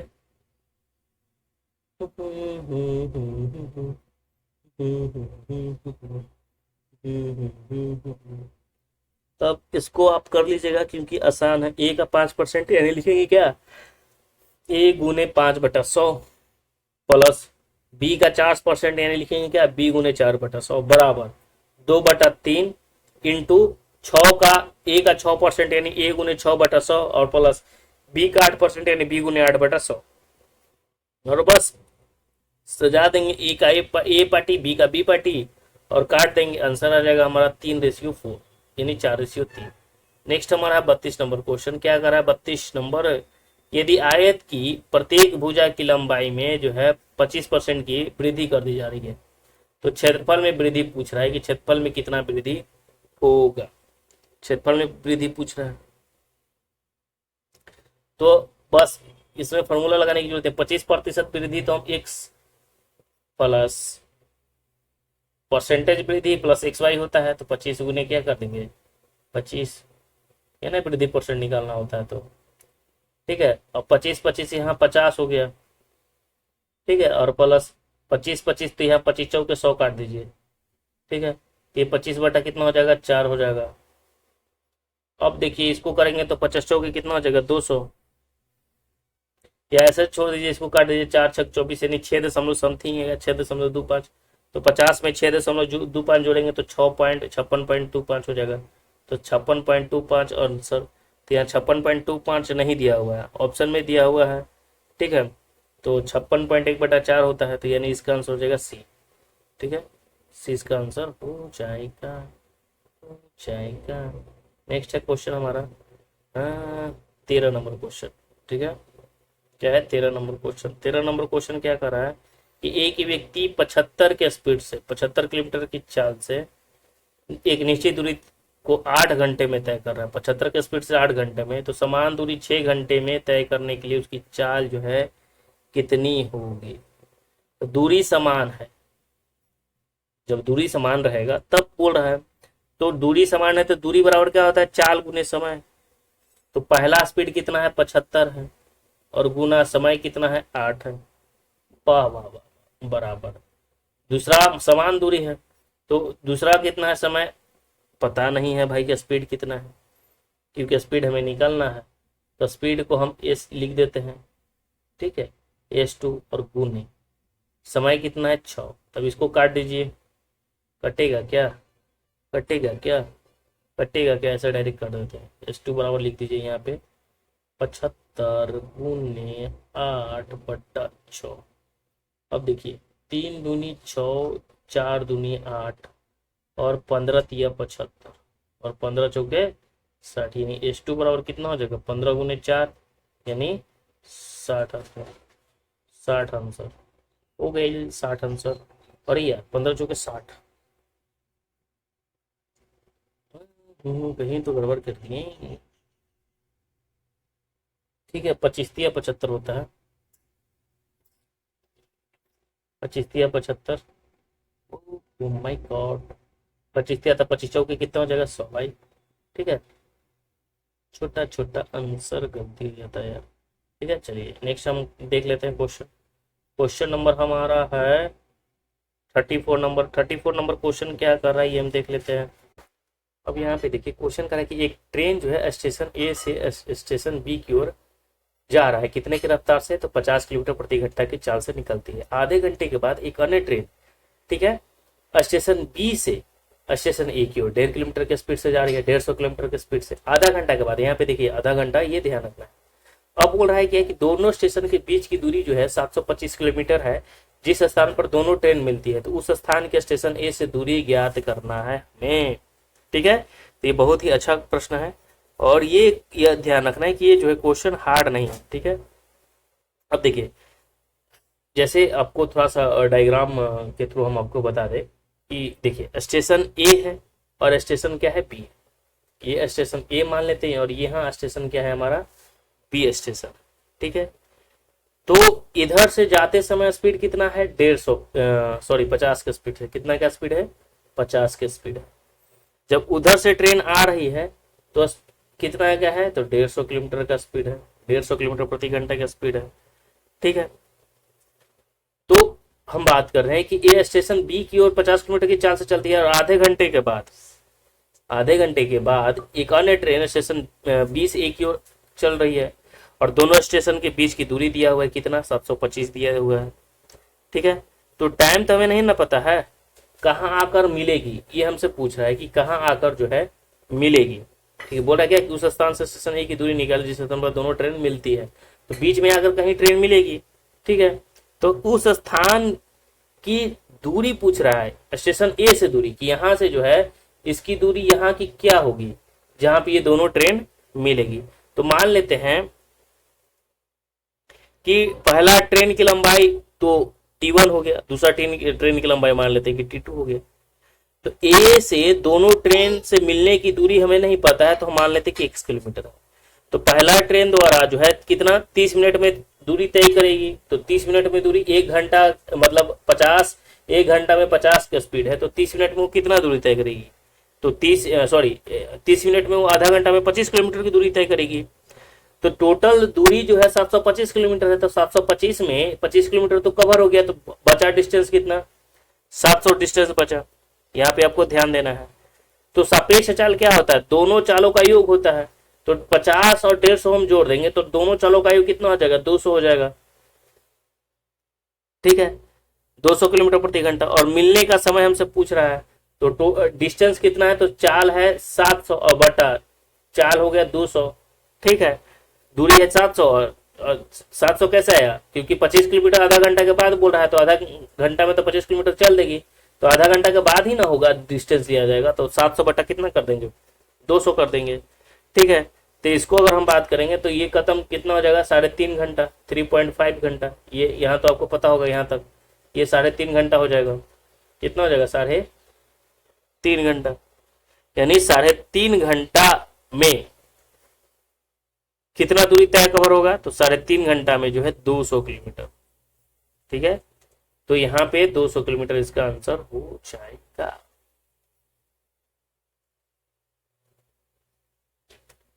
चलिए आगे देख लेते हैं 35 नंबर क्वेश्चन। 35 नंबर क्या कर रहा है कि ए और बी चालों का अनुपात दिया हुआ है, ए और बी चालों का अनुपात दिया हुआ है कितना 4:5।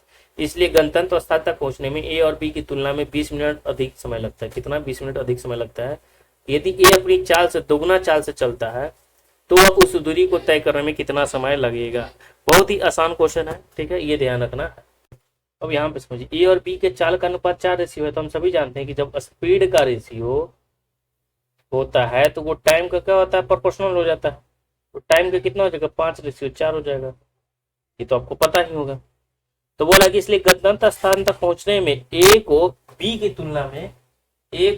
तुलना में 20 मिनट अधिक समय लगता है। तो ए की अपनी चाल से दोगुनी चाल से चलता है।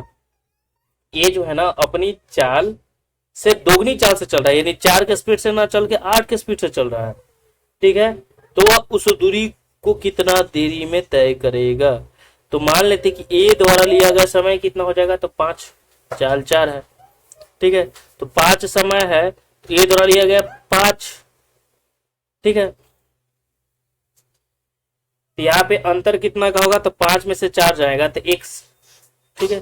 तो मतलब तो बात करेंगे तो x का मान कितना आ जाएगा, 20, कितना आ जाएगा 20।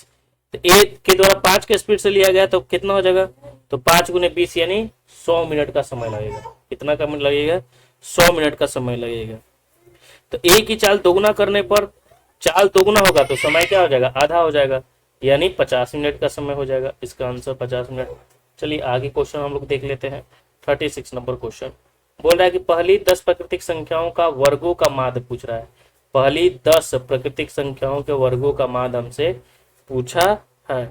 तो इसमें कोई बड़ी बात नहीं, लिखना है n इंटू एन प्लस 1 और इंटू 2n प्लस 1 और बट्टा 6। जब भी ऐसा प्रश्न पूछे तो यही करना है। तो देखिए 10 है तो 10 n का मान रखेंगे, तो 10 गुने 11, तो 10 गुने 11 कितना होता है, और गुने 2 गुने n, 10 गुने 20 है 21, यानी क्या करेंगे, तो 10 गुने 11 गुने 21 और बटा 6, ठीक है, ये ध्यान रखना है। अब इसको हम सॉल्व कर लेते हैं, ठीक है। तो ये पहले हम योग निकालते हैं, फिर उसके बाद हम माध्य निकाल देंगे। तो योग इसका कितना हो जाएगा भाई, 5 दूनी 10, 3 दूनी 6, 3 7 21, 11 5 55, 7 कितना हो जाएगा, तो कहिएगा कि 11 5 55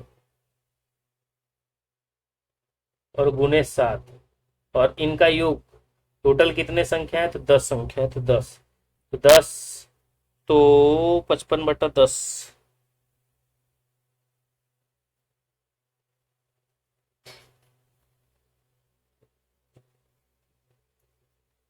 5 दूनी तो कटेगा ही नहीं, ठीक है।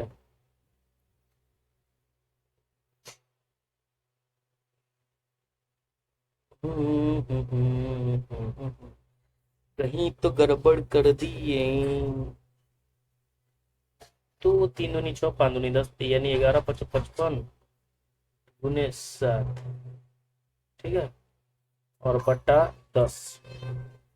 तो अगर हम इसको काटेंगे तो 5.5 होगा और 7 से गुना कर देंगे तो कितना आ जाएगा, कितना आ जाएगा, तो 77.2, मतलब 77/2 आ जाएगा इसका आंसर, ठीक है। आसान ही था, कुछ बड़ी बात नहीं है इसमें।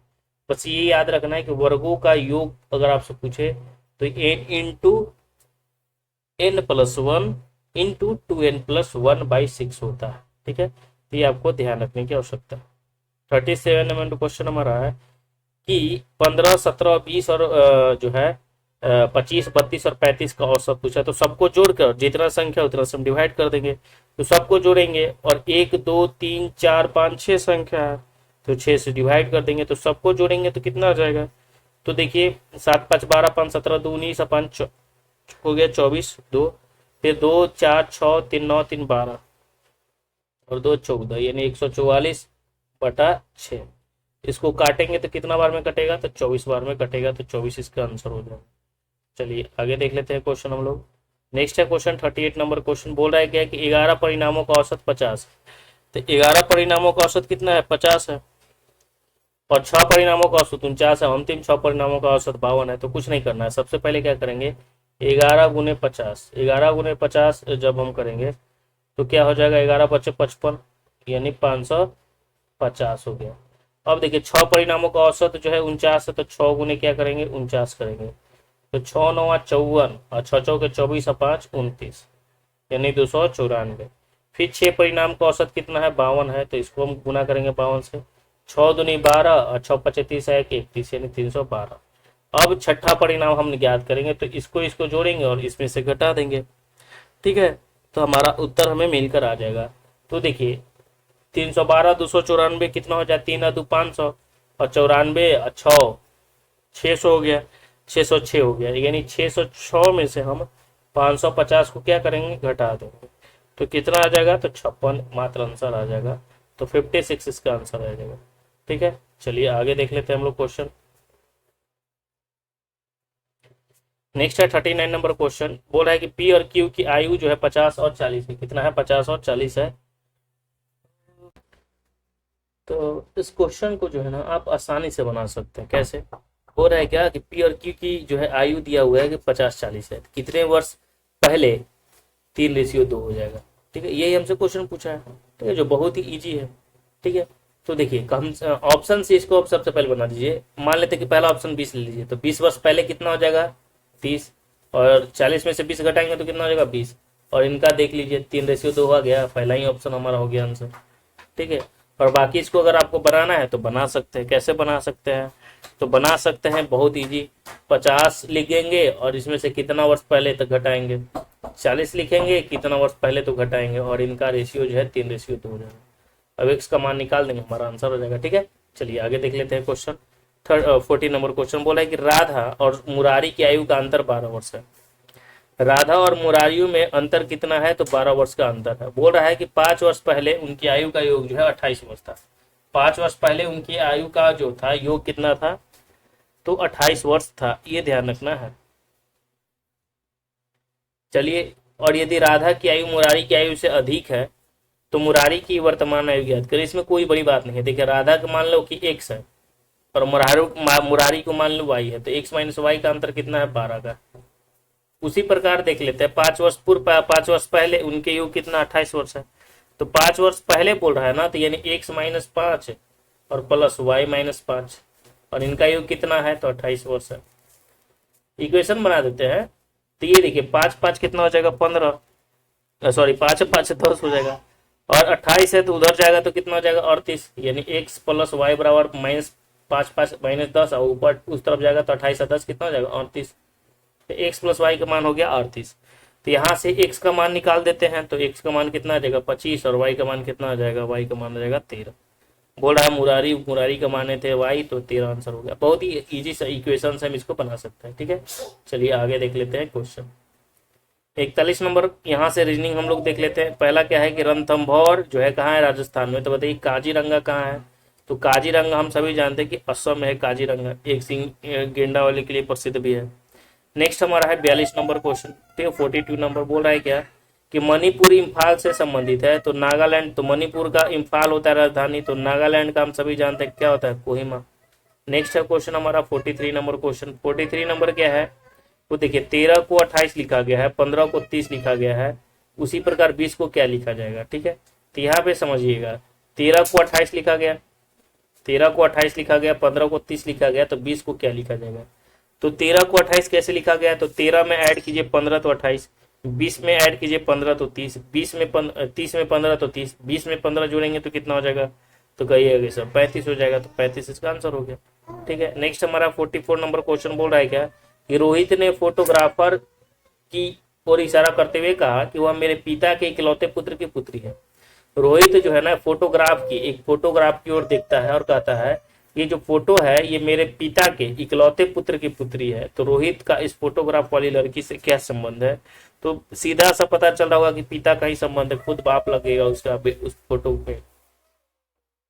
हो रहा है 45 नंबर क्वेश्चन क्या कि एक तस्वीर को इशारा करते कृति ने मोहन से कहा कि तस्वीर में जो लड़की है वह मेरे दोस्त के पिता की बहनोई साले की सबसे बड़ी बेटी, बहनोई या साले की सबसे बड़ी बेटी है।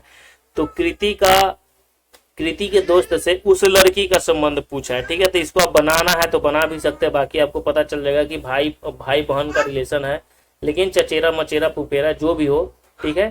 तो चलिए आगे देख लेते हैं हम लोग क्वेश्चन 46 नंबर क्वेश्चन।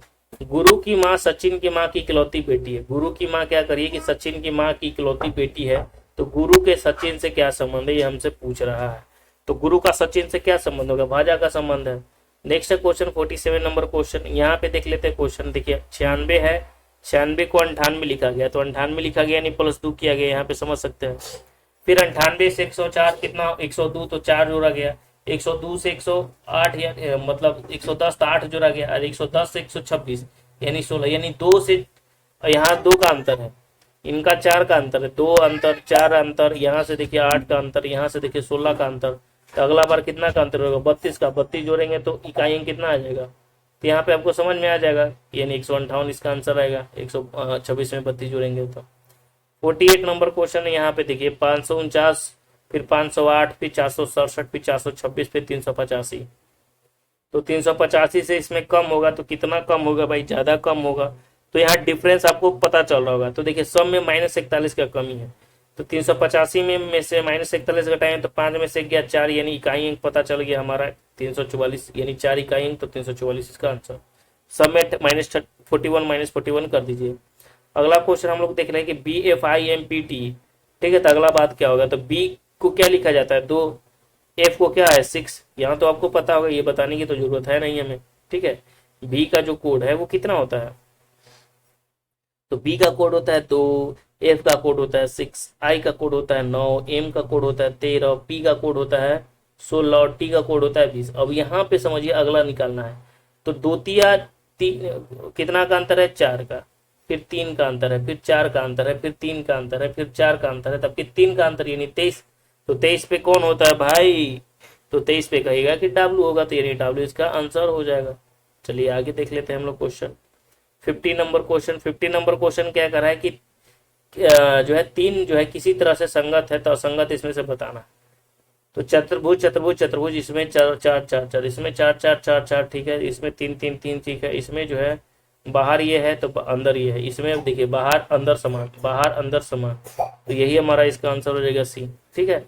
यहाँ पे आपको पता चल जाएगा बाहर अंदर समान, बाहर अंदर समान, बाहर अंदर समान, तो इसका आंसर हो जाएगा क्या C, ठीक है। असंगत पूछ रहा था, तो असंगत क्या हो जाएगा, यही आंसर इसका हो जाएगा। चलिए आगे देख लेते हैं क्वेश्चन। देखिए अंदर बाहर 6 भुजा है, अंदर 5 भुजा है। चलिए 51 नंबर क्वेश्चन देख लेते हैं। नेक्स्ट है क्वेश्चन 51 नंबर में क्या, अगला जो है फिलिंग द ब्लैंक्स यहाँ पे हमें दिखना है। तो देखिए ऊपर था तो नीचे आ गया, ये ऊपर था तो ये नीचे आ गया, फिर इधर है तो अब इधर आ जाएगा। तो इधर किस में है भाई, तो इधर सभी में है, इधर तो सब में आंसर है। तो कैसे, यहाँ पे देखिए सब में जो है ट्रायंगल जो है इसके शीर्ष पे ही है, इसमें भी शीर्ष पे है, इसमें भी शीर्ष पे, इसमें भी शीर्ष पे है। तो ये खत्म, ये खत्म, ये खत्म, ये आंसर हो जाएगा, ठीक है। तो इजीली आप इसका आंसर टिक कर सकते हैं। तो इसका आंसर हो जाएगा ए है बी में, तो बी आंसर हो जाएगा। आगे 52 नंबर हम क्वेश्चन देख लेते हैं। अब ये 52 नंबर क्वेश्चन जो है ना, ये बहुत ही इजी क्वेश्चन है, ठीक है। ये हार्ड क्वेश्चन नहीं होता है, आकृति में देखना होता है। जैसे इसको ऑप्शन से ही देख लेंगे, ठीक है। जैसे सबसे पहले ऑप्शन में डी है, तो डी नंबर को देखिए कि है कि नहीं है। ऐसा फिगर आपको दिख रहा है कहीं पे, नहीं, डी खत्म। फिर उसके बाद हम बी नंबर को देख लेते हैं। बी हमारा यहाँ है फिगर ये, ठीक है, फिगर ये क्या रहा है हमारा, ठीक है। अब यहाँ आपको दिख रहा होगा, देखिए ये हमारा बन रहा है, तो मतलब बी आंसर हो गया इसका, ठीक है। तो इसमें कोई बड़ी बात है नहीं है पहचानना, इसका आंसर हो जाएगा बी। चलिए नेक्स्ट क्वेश्चन हम लोग देख लेते हैं 53 नंबर। 53 नंबर क्या है कि बोल रहा है कि दिए गए विकल्प में से कौन सा घन बनाया जा सकता है। घन बनाया जा सकता है वही, जैसे देखिए 6 का विपरीत 3 है, 5 का विपरीत 2 है और 1 का विपरीत 4 है, यानी 6 और 3 कभी भी साथ में नहीं हो सकता, ये ध्यान रखना है, ठीक है। 5 और 2 कभी भी साथ में नहीं हो सकता है, और 1 और 4 कभी भी साथ में नहीं हो सकता है। जिस फिगर में होगा ये साथ, उसको काट देना है फिगर, ठीक है। अब यहाँ पे देखिए 2 5 साथ में है यहाँ पे, तो 2 5 कभी भी साथ में नहीं हो सकता है, ठीक है। अब यहाँ पे देखिए 5 और 4 है और 6 है, और आगे देख लेते हैं 2 5 यहाँ में भी है, देखिए 2 और 5 है यहाँ पे, तो 2 5 है तो ये फिगर नहीं बनेगा। 1 और 5, 1 के साथ 4 रिलेशन देखिए बन रहा है, 1 और 4 एक साथ है, तो एक साथ रहेगा तो कभी नहीं, क्योंकि जब विपरीत है तो एक साथ नहीं बैठ सकता, तो इसका आंसर हो जाएगा ए, ठीक है। तो आसानी से आप इसको कैसे कर सकते हैं, क्वेश्चन को टैकल हमने आपको बताया। 54 नंबर क्वेश्चन देख लीजिए। 54 नंबर है क्या कि रोमन अंकों को CDLX और M का सही क्रम जो है बताना है, ठीक है। तो सबसे पहले क्या लिखेंगे, M होता है मिलियन, फिर D, फिर C, फिर L, फिर X, ठीक है। तो एम में 1000, डी में 500 होता है, ये आपको पता होगा ना। एम में क्या होता है 1000 होता है, डी में क्या होता है तो 500 होता है, और सी में क्या होता है तो सी को हम 100 कहते हैं, एल को 50 कहते हैं, और एक्स को 10 कहा जाता है। ये रोमन में आपको पता होगा, ठीक है। तो इसको सजाना था। तो एम जो होता है वो 1000 के बराबर होता है, ठीक है। एक्स जो होता है ये 10 सब जानते हैं। एल जो होता है वो एल कितने के बराबर होता है तो 100 के बराबर होता है, और सी जो होता है वो 50 के बराबर होता है, ठीक है। चलिए आगे देख लेते हैं क्वेश्चन नंबर 56। अब बोल रहा है 56 नंबर क्वेश्चन क्या, अच्छा इससे पहले कुछ एक क्वेश्चन है, ठीक है। यहाँ क्वेश्चन हम लोग देख लेते हैं 55 नंबर, इसका जो आंसर हो जाएगा डी, ठीक है। 55 नंबर क्वेश्चन क्या कर रहा है कि डाब्लू का अर्थ गुना है, तो जहां जहां है उसको हम बैठा देंगे। डाब्लू का अर्थ क्या है गुना, डाब्लू जहाँ गुना है, जहाँ एक्स है वो घटाव है, जहाँ वाई है उसका मतलब प्लस है, और जहाँ जेड है वहाँ क्या है तो वहाँ जो है ये है, ठीक है। तो यहाँ पे आपको समझना है और आसानी से इसका उत्तर देना है। तो डाब्लू को लिखा जा रहा है गुना, एक्स को लिखा जा रहा है घटाव, और वाई को लिखा जा रहा है प्लस, और जेड को लिखा जा रहा है भाग। अब इसको सॉल्व करना है, जहाँ पे जेड है वहाँ पे डिवाइड करेंगे, और ये हमारा क्वेश्चन है, इसको आसानी से पुट कीजिए और सोल्यूशन कीजिए। 56 नंबर है, देखिए 2 को 32 लिखा जा रहा है तो 4 को क्या लिखा जाएगा ये ध्यान रखना। अब देखिए 2 से 32 हुआ है तो 2 से 32 कैसे हुआ होगा, अब कहिएगा कि 2 से 32 करने के लिए हम 8 में गुना कर देंगे तो हो जाएगा, ठीक है। तो 4 में हम 8 से गुना करेंगे तो आंसर है क्या, नहीं है। तो जब नहीं है 2 8 32, तो 4 8 कितना होता है भाई, अरे 2 8 32, 2 में 16 से गुना किया गया, सॉरी 2 में 16 से गुना किया गया तो 32 आया, ठीक है। तो 4 में अगर हम 16 से गुना करेंगे तो कितना आएगा 64 आएगा, तो 64 तो ऑप्शन में ही नहीं है। तो कहने का मतलब यहाँ खेला गड़बड़ा गया, ठीक है। 2 का अब क्यों करके देख लेते हैं, पावर होगा तो 2 के पावर 5 कितना होता है 32 होता है। उसी प्रकार 4 के पावर 5 हम देखेंगे तो 4 गुने 4 गुने 4 गुने 4 यानी 1024 आता है। तो आंसर क्या हो जाएगा 1024, ठीक है। चलिए आगे देख लेते हैं हम लोग क्वेश्चन 57 नंबर। 57 नंबर क्वेश्चन क्या कर रहा है यहाँ पे समझिएगा। 57 नंबर क्वेश्चन कह रहा है कि एक विशिष्ट कूट भाषा में जूनियर को 6 लिखा जा रहा है, लेबरर को 8 लिखा जा रहा है, तो जो है जोसेफिन को क्या लिखा जाएगा। तो जूनियर को 6 लिखा जा रहा है ना, तो JUNIOUR होता है, उसको क्या लिखा जा रहा है 6 लिखा जा रहा है। तो जूनियर देखिए 6 लेटर है 6 लिखा जा रहा है, लेबरर में 8 लेटर है 8 लिखा जा रहा है। इसको भी जो है क्या लेटर का है आप देख सकते हैं, गिन कर लीजिए काउंट कर लीजिए, तो 9 लीटर का है तो 9 लिखा जाएगा, यानी इसका आंसर हो जाएगा 9, ठीक है। तो लेटरों की संख्या सेम है, बाकी कुछ नहीं था। 58 नंबर है कि 4 शब्द दिए गए जिनमें से 3 किसी तरह संगत है और एक असंगत है, तो असंगत का इसमें से क्या करना है चयन करना है। तो बांसुरी, ठीक है, सेक्सोफोन, ठीक है, तो बांसुरी जो है फूंक के बजाता है, सेक्सोफोन फूंक के बजाता है, माउथ आर्गन भी फूंक के बजाता है, वायलिन इसका आंसर हो जाएगा, ठीक है। आंसर क्या हो जाएगा वायलिन। चलिए नेक्स्ट है 59 नंबर क्वेश्चन, यहाँ पे देख लेते हैं, ये भी रीजनिंग सा क्वेश्चन है। 47 है, फिर उसके बाद 64 लिख दिया गया है। सो 47 में 64 जोड़िए तो 17 जोड़ कर लिखा गया है। फिर 64 से 488 यानी गुना किया गया होगा, तो 7 के 28 7 गुना किया गया है, ठीक है। तो 17 जोड़ा गया, अब की देखिए कितना जोड़ा जाएगा, तो 17 अगर हम जोड़ के देखते हैं 8 7 15 इकाई अंक 17 465 है, तो मार दीजिएगा 465, तो गड़बड़ हो जाएगा। लेकिन आगे वाला में भी देखेंगे ना क्या वही काम किया गया है कि नहीं।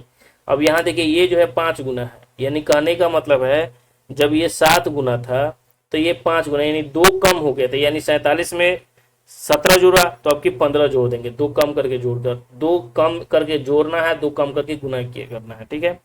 तो 448 में अगर हम 15 जोड़ते हैं तो 463 इसका आंसर आ जाएगा।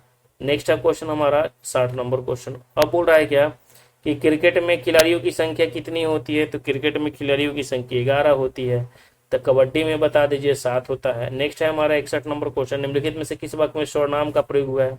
सर्वनाम, सर्वनाम क्या होता है जो संज्ञा के बदले आता है उसे हम क्या कहते हैं सर्वनाम कहते हैं, ठीक है।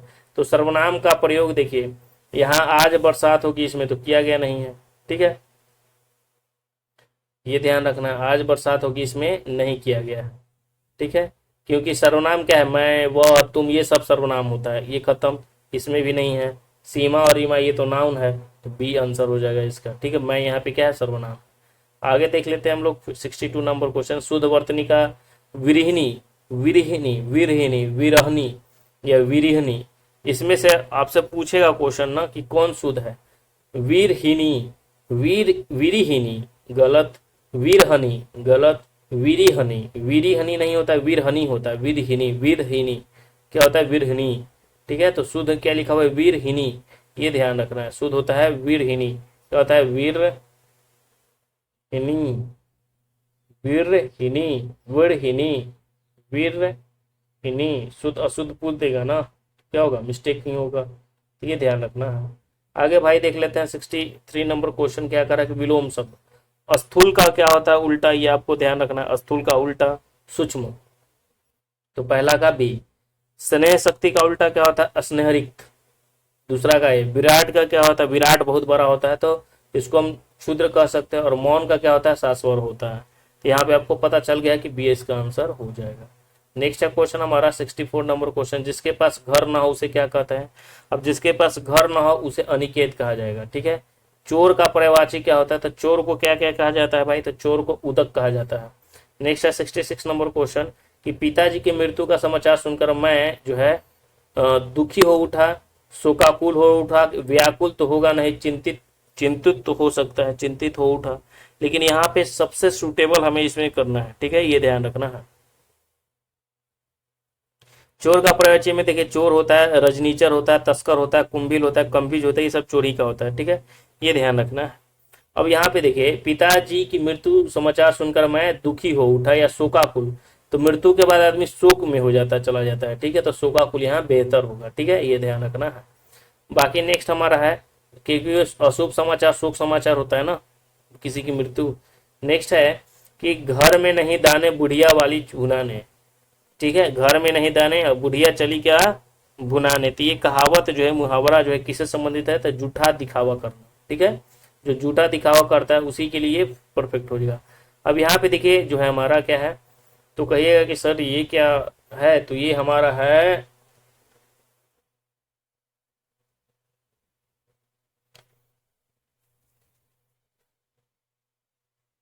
यह हमारा है गधांश। ठीक है, क्या है हमारा गधांश। अब गधांश को पढ़ते हैं तो देखिए लिखा हुआ है क्या कि हमारे बाल्यकाल के संस्कार ही जीवन का ध्येय निर्धारण करते हैं। ठीक है, ये यदि जो है यदि सैसों में हमारी संतान ऐसे व्यक्तियों की छाया में ज्ञान प्राप्ति करेगी जिनमें चरित्र तथा सिद्धांत की विशेषता नहीं है, जिनमें संस्कारी जनित अनेक दोष हैं, तो फिर उनके चरित्र पर भी उसी का छाप पड़ेगी और भविष्य में उनके ध्येय भी उसी के अनुसार स्वार्थमय तथा अस्थिर होंगे। शिक्षा एक ऐसा कर्तव्य नहीं है जो किसी पुस्तक की प्रथम पृष्ठ से अंतिम पृष्ठ तक पढ़ाने में ही पूर्ण हो जाए, वरन वह ऐसा कर्तव्य है जिसकी परिधि सारे जीवन को घेरे हुए और पुस्तकों की ऐसी सांचे हैं जिनमें ढाल कर उसे जो है सुडौल बनाया जा सकता है। आत्मनिर्भर का अर्थ क्या लिखा हुआ है कि अपने ऊपर निर्भर रहना है। जो व्यक्ति दूसरे के मुंह को नहीं ताकते हुए ही आत्मनिर्भर होते हैं। वस्तुतः आत्मविश्वास के बल पर कार्य करते रहना आत्मनिर्भरता है। आत्मनिर्भरता का अर्थ है समाज, निज तथा राष्ट्र की आवश्यकताओं की पूर्ति करना। व्यक्ति, समाज तथा राष्ट्र में आत्मविश्वास की भावना आत्मनिर्भरता का प्रतीक है। स्वावलंबन जीवन की सफलता का प्रतीक का पहला सीढ़ी है। सफलता प्राप्त करने के लिए व्यक्ति को स्वावलंबी अवश्य होना चाहिए। स्वावलंबन व्यक्ति, समाज और राष्ट्र के जीवन में सर्वांगीण सफलता प्राप्ति का महामंत्र है। स्वावलंबन का जीवन अमूल्य जो है आभूषण है। वीरों तथा कर्मयोगियों का जो इष्टदेव है, सर्वांगीण उन्नति का इसे आधार माना जाता है। ठीक है, जब व्यक्ति स्वावलंबी होता है तो उसमें आत्मनिर्भरता होगी, तो ऐसा कोई कार्य नहीं जिसे वह न कर सके। स्वावलंबी मनुष्य के सामने कोई भी कार्य न आए, वह अपने दृढ़ विश्वास से, अपने आत्मबल से उसे अवश्य ही पूर्ण कर लेगा। स्वावलंबी मनुष्य जीवन में कभी भी असफलता का मुंह नहीं देखता, वह जीवन के हर क्षेत्र में निरंतर कामयाब होता जाता है। ठीक है, सफलता को स्वावलंबी मनुष्य की दासी बनकर रहती है। जिस व्यक्ति पर स्वयं अपने आप पर ही विश्वास नहीं, वह भला क्या कर पाएगा। परंतु इसके विपरीत जिस व्यक्ति में आत्मनिर्भरता होगी, वह कभी भी किसी के सामने नहीं झुकेगा। वह जो रोज करेगा सोच समझकर धैर्य से करेगा। मनुष्य में सबसे बड़ी काम स्वावलंबन का होगा और सबसे बड़ा गुण भी मनुष्य की आत्मनिर्भरता का ही है। अब यहाँ पे आप को लग रहा होगा कि ये जो है बहुत बड़ा, कुछ बड़ा ही है। ठीक है, ये ध्यान रखना है, कुछ क्या है बड़ा ही इसमें से क्वेश्चन पूछ दिया है। ठीक है, ये ध्यान रखना है।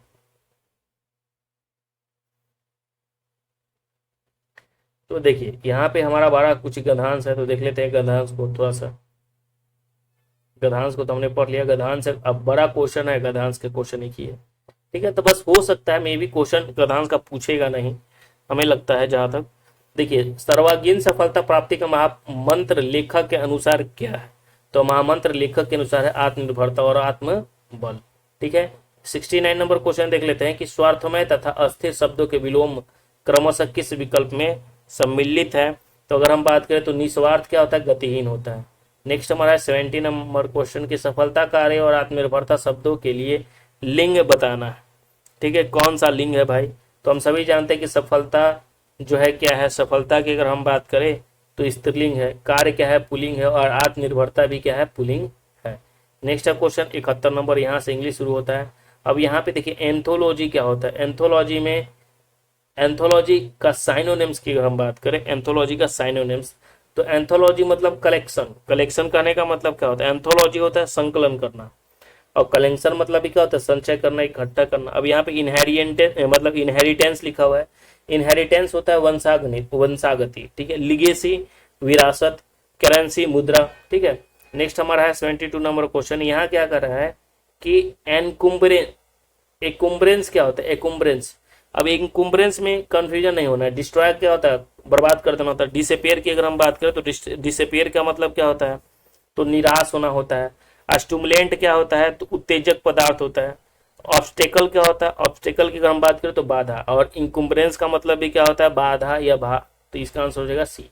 नेक्स्ट हमारा 73 नंबर, 73 नंबर है बॉयस्चरस। ठीक है, बॉयस्चरस की अगर हम बात करें तो बॉयस्चरस का एंटोनिम पूछा है यहाँ। ठीक है, तो एंटोनिम्स बॉयस्चरस का मतलब होता क्या है? पहले बॉयस्चरस का मतलब होता है उपद्रवी या कोई कलहकारी, जो कलह करते रहता है, उपद्रवी। ठीक है, तो इसका विपरीत क्या होगा? तो बॉयस्चरस का हो जाएगा पीसफुल यानी शांति। नेक्स्ट यहाँ पे स्टॉर्मी लिखा होगा, स्टॉर्म आपको नाम सुना होगा, तूफानी होता है। लाउड मतलब ऊंचा होता है, नॉइजी तो पता ही है, वो भी सेम ही है। अब यहाँ पे एंटोनेम जो है प्राइम का जो है एंटोनेम पूछा है, क्या है? उल्टा। तो प्राइम का क्या होता है? तो प्राइम होता है साफ सुथरा, प्रीम जिसे हम कह सकते हैं। जैसे हम क्या कहते हैं एंटोनेम में? तो डिसेबल्ड, डिसेबल्ड भी हम कह सकते हैं। डिसेबल्ड क्या होता है? अस्त व्यस्त। ठीक है, जैसे मैच्योर हो गया, परिपक्व होता है। प्रिंसिपल तो बताता है सिद्धांत हो गया। इंटेलेक्चुअल होता है बुद्धिमत्ता या पूर्ण। ठीक है, नेक्स्ट हमारा 75 नंबर की a family of young animals, मतलब एक ऐसा परिवार, मतलब एक ऐसे परिवार का जो जवान एनिमल्स है। ठीक है, तो कहने का मतलब इसे हम क्या कहते हैं ना, कि इस इडियम्स का मतलब ही होता है ब्रॉड। क्या होता है? ब्रूड। अब ये इस इडियम्स का मतलब क्या होता है?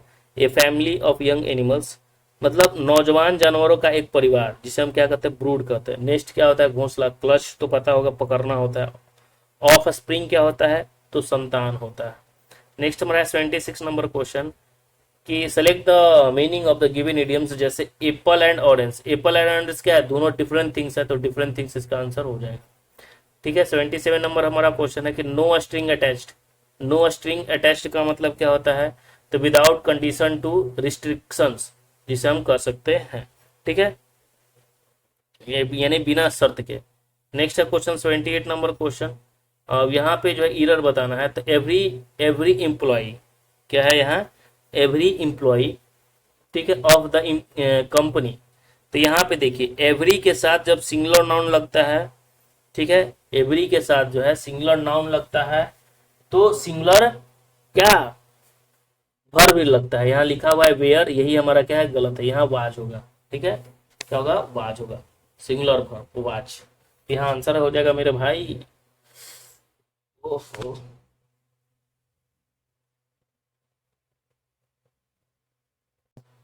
ठीक है, तो यहाँ पे वेयर नहीं होगा, वाज होगा, ये ध्यान रखना। अब देखिए यहाँ पे कंप्रिहेंशन आपको क्वेश्चन में दिखा होगा। ठीक है, जैसे passage and answer the question देना है। तो देखिए द फाउंडर ऑफ भूदान योजना। ठीक है, भूदान आंदोलन आपने सुना होगा। ठीक है, ये जो है भूदान योजना है। ठीक है, या the land gift mission was Acharya Vinoba Bhave. जो भूदान आंदोलन चलाया गया था, ये मिशन जो था किसके द्वारा चलाया गया था? ये पता है कि आचार्य विनोबा भावे, एक close associate and follower of Mahatma Gandhi, और इसके क्लोज एसोसिएट भी थे और फ्लावर भी थे। कौन? Mahatma Gandhi. This movement which was one of the greatest land reform movement in independent India. और ये जो मूवमेंट चलाया गया था, ये बहुत ही ग्रेटेस्ट लैंड रिफॉर्म मूवमेंट था आजाद भारत का। ठीक है, was started in the year 1951 in the Pochampally Telangana. ये जो भूदान आंदोलन चला गया था वो कब से चला गया था, तो 1951 में पोंचामपल्ली जो तेलंगाना में है वहां से ये शुरू हुआ था। In the spring of 1951 there was a meeting of rural workers in Hyderabad, ठीक है। तो इन स्प्रिंग ऑफ 1951 की अगर हम बात करें तो वहां पे एक मीटिंग हुआ था, कहाँ पे, रूरल वर्कर के साथ, कहाँ में, हैदराबाद में।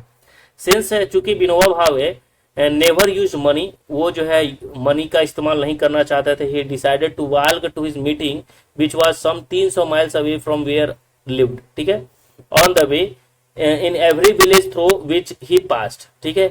और ये सभी गांवों में जहां जहां जाते थे, गुजरते थे, वहां से जो है ये जाते थे। He came face to face with the misery of the poor, और वो फेस टू फेस जो है मिलना चाहते थे और गरीबों की माइसरी, लैंडलेस फार्मर्स, जो लैंडलेस फार्मर जिनके पास, जो किसान लैंडलेस है, जमीन नहीं है। ही रियलाइज दैट, उन्होंने जो है रियलाइज किया कि he should leave no stone unturned in his mission to seek justice and land for his poor countryman.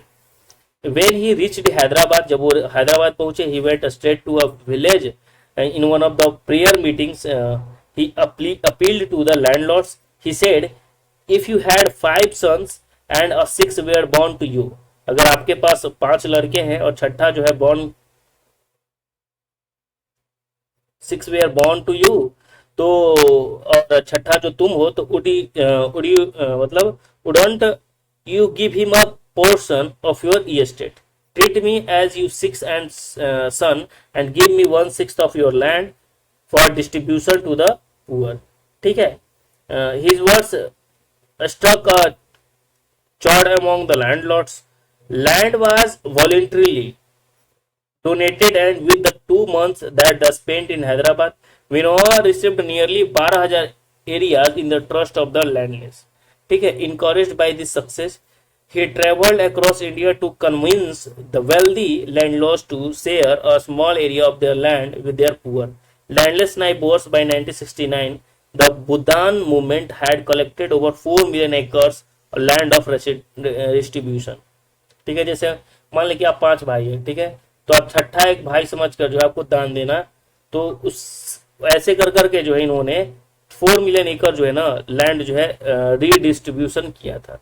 अब यहाँ पे देखिए 79 नंबर क्वेश्चन क्या कर रहा है कि when and where was the Bhoodan movement start, कहाँ और कब जो है शुरू हुआ था भूदान आंदोलन। तो हमने तो बताया है, हमने पढ़ा होगा, तो ठीक है। ये जो है 1951 में पोंचमपल्ली तेलंगाना में शुरू हुआ था। 80 नंबर है, how did Vinoba Bhave make appeal to the landlords, कैसे जो है मतलब अपील करते हैं विनोबा भावे, तो ये ध्यान रखना है। तो he asked them to consider him their 6th son, given him 1/6 of their land, ठीक है। ये छठे बेटे के 1/6 जो है जमीन को थोड़ा सा दान करने के लिए उन्होंने जो है। अब देखिए 81 नंबर है कि एक संगणक कंप्यूटर की घटकों के बारे में, यहाँ से कंप्यूटर क्वेश्चन स्टार्ट होता है। एक संगणक किसे कहा जाता है, कंप्यूटर को कहा जाता है हिंदी में, ठीक है। तो कंप्यूटर की घटकों के बारे में निम्नलिखित कथनों पर जो है विचार करना है। तो पहला क्या है कि आगत इकाई उपयोगकर्ता से निर्देश स्वीकार करती है। निर्गत इकाई संगणन से परिणामों के रूप में उत्पन्न निरोध करती है। या स्मृति इकाई इसके कार्यों से, तो देखिए जो सेंट्रल प्रोसेसिंग इकाई सीपीयू होता है ना, वो एक कंप्यूटर के भीतर का हार्डवेयर होता है जो कंप्यूटर प्रोग्राम के निर्देशों को क्या करता है, क्रियान्वयन करता है। तो इसका आंसर हो जाएगा डी, ठीक है। तो डी तो सही है, और ये भी सही है, ये भी सही है, और ये भी सही है, ठीक है। इसलिए इसका आंसर हो जाएगा 4, ठीक है। चलिए नेक्स्ट हम लोग देख लेते हैं 82 नंबर क्वेश्चन। ये सीपीयू का निम्नलिखित में से कौन सा घटक पूरे प्रोसेसर में सूचना के प्रभाव को बनाए रखता है और नियंत्रण करता है? तो बताइए, अर्थमेटिक लॉजिक यूनिट, एक्यूमुलेटर या कंट्रोल यूनिट। ये सभी काम जो है मेन काम सीपीयू का काम है, सीयू का, ठीक है, कंट्रोल यूनिट का। 80 जो है 3 नंबर क्वेश्चन है कि निम्नलिखित में से कौन सा ग्राफिक्स कोड को जोड़ने के लिए, क्या ग्राफिक्स कोड्स को जोड़ने के लिए स्लॉट जो है प्रदान करता है? तो स्लॉट जो है ग्राफिक्स कोड को जोड़ने के लिए जो है एजीपी स्लॉट जो है प्रदान करता है। 84 नंबर क्वेश्चन हम लोग देख लेते हैं। एक इंटीग्रेटेड सर्किट का सबसे महत्वपूर्ण फायदा उसका क्या है? तो उसका अत्यंत उच्च विश्वसनीयता है, ठीक है। नेक्स्ट है क्वेश्चन हमारा कि MICR उदाहरण है। MICR क्या है भाई? MICR किसका उदाहरण है? MICR स्कैनर, तो स्कैनर है भाई, स्कैनर। तो पता होगा कि स्कैनर क्या है? स्कैनर है इनपुट डिवाइस। नेक्स्ट हमारा 86 नंबर क्वेश्चन, निम्नलिखित में से कौन सा शब्द समूह प्राथमिक स्टोरेज डिवाइस जैसे रैम की विशेषता का सबसे अच्छा जो है वर्णन करता है, तो वह expensive volatile fast access. 87 number question हम लोग देख लेते हैं, द्वितीयक भंडारण उपकरण नहीं है, इनमें से कौन सा द्वितीयक उपकरण भंडारण नहीं है, तो DRAM नहीं है। नेक्स्ट है क्वेश्चन हमारा, बाकी flash drive, compact disc, pen drive ये सभी है। सिस्टम और एप्लीकेशन सॉफ्टवेयर के संदर्भ में निम्नलिखित में से कौन सा विकल्प कथनों की सच्चाई को बेहतर वर्णन करता है। तो पहला की अगर हम बात करें तो पहला हमारा क्या है,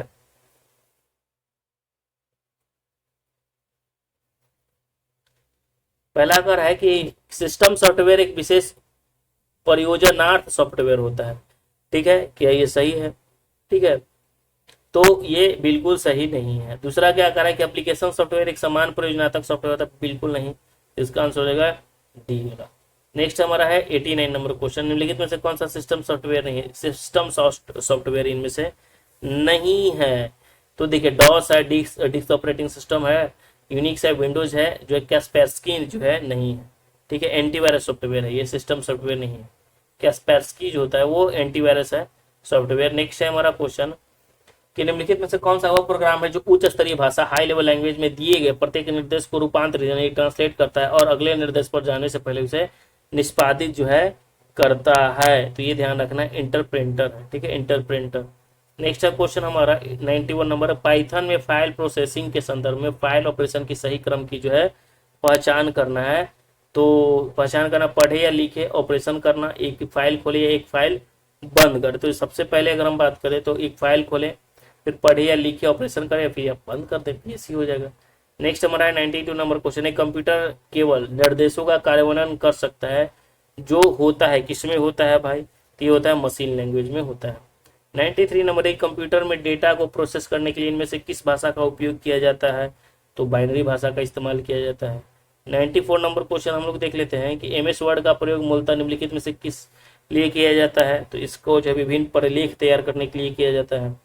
94 नंबर क्वेश्चन है कि माइक्रोसॉफ्ट एक्सेल 2019 में रिक्त कार्यपत्रक में आज की तारीख के लिए निम्नलिखित में से कौन सी फंक्शन जो है जरूरत पड़ती है। ठीक है, तो यह है टुडे, पता है ना, आज की तारीख यानी टुडे। नेक्स्ट हमारा है, माइक्रोसॉफ्ट पावर पॉइंट के दृश्य में उपयोगकर्ता प्रस्तुति में केवल स्लाइड को टेक्स्ट देखा जा सकता है, तो किसमें जो है देखा जा सकता है, ये आपको ध्यान रखना है। ये होता है आउटलाइन। देखिए एक एक के बारे में बता देते हैं। काउंट ए क्या होता है, जैसे यहाँ पे आपको काउंट ए दिख रहा होगा ना, तो ये क्या है, तो ये फंक्शन किसी भी प्रकार की जानकारी वाले सेल्स की गणना करता है, चाहे सेल चाहे खाली हो चाहे उसमें कोई डेटा हो। एवरेज क्या करता है, एवरेज तो अर्थमेटिक का औसत जो है कैलकुलेटर करता है। ठीक है, वर्क डे की बात करें, ये संख्या देता है जो एक तिथि के प्रतिनिधित्व करता है और तिथि से पहले या बाद में कार्य दिवसों की संकेतित करता है। ठीक है, तो यहाँ पे बाकी जो पूछा था आज के बारे में तो टुडे है। 97 नंबर क्वेश्चन क्या है कि बताना है कथन कौन सा सही है गलत है। तो पहला है कि internet local area network, internet में जो है लोकल एरिया नेटवर्क का सबसे अच्छा उदाहरण है। ठीक है, ये हमसे पूछा है। ठीक है, भैया गलत। इंटरनेट में कनेक्ट किए गए प्रत्येक कंप्यूटर का IP पता होना चाहिए, बिल्कुल। यानी इसका आंसर क्या होगा, पहला गलत दूसरा सही, तो इसका आंसर हो जाएगा डी। ठीक है, ये ध्यान रखना। हाँ। एलियन नहीं होता है, अच्छा नेटवर्क जो होता है ना, ये भी ध्यान रखना है, अगर पूछ ही दे रहा है तो वैन होता है। क्या होता है, वैन। इसको लिखते हैं कैपिटल में, वैन। नेक्स्ट हमारा है 98 नंबर क्वेश्चन, निम्नलिखित में से किस TCP/IP लेयर में शक्तिशाली internet protocol address resolution protocol ARP और internet control message protocol ICMP जो है शामिल है, तो ये है इंटरनेट लेयर में। नेक्स्ट हमारा है 99 नंबर क्वेश्चन, SNTP क्या होता है, SNTP, तो SNTP होता है सिंपल नेटवर्क टाइम प्रोटोकॉल। ठीक है, ये ध्यान रखना है। तो अर्थ के साथ जो है सम्मिलित है, तो डोमेन नाम को IP एड्रेस पर मैप करता है। ठीक है, तो ये ध्यान रखना है। SNTP जो होता है नेटवर्क में सिस्टम के समय को जो है सिंक्रोनाइज करता है, तो यानी पहला का हो जाएगा बी, पहला का क्या हो जाएगा, बी हो जाएगा। और ऐसे भी SNTP को सिंपल नेटवर्क टाइम प्रोटोकॉल कहा जाता है, तो समय लिखा हुआ है तो टाइम प्रोटोकॉल है। FTP क्या होता है, ट्रांसफर, तो ट्रांसफर कहने का मतलब हस्तांतरण करना। ठीक है, यहाँ पे आपको पता चल जाएगा कि इसका आंसर क्या हो जाएगा।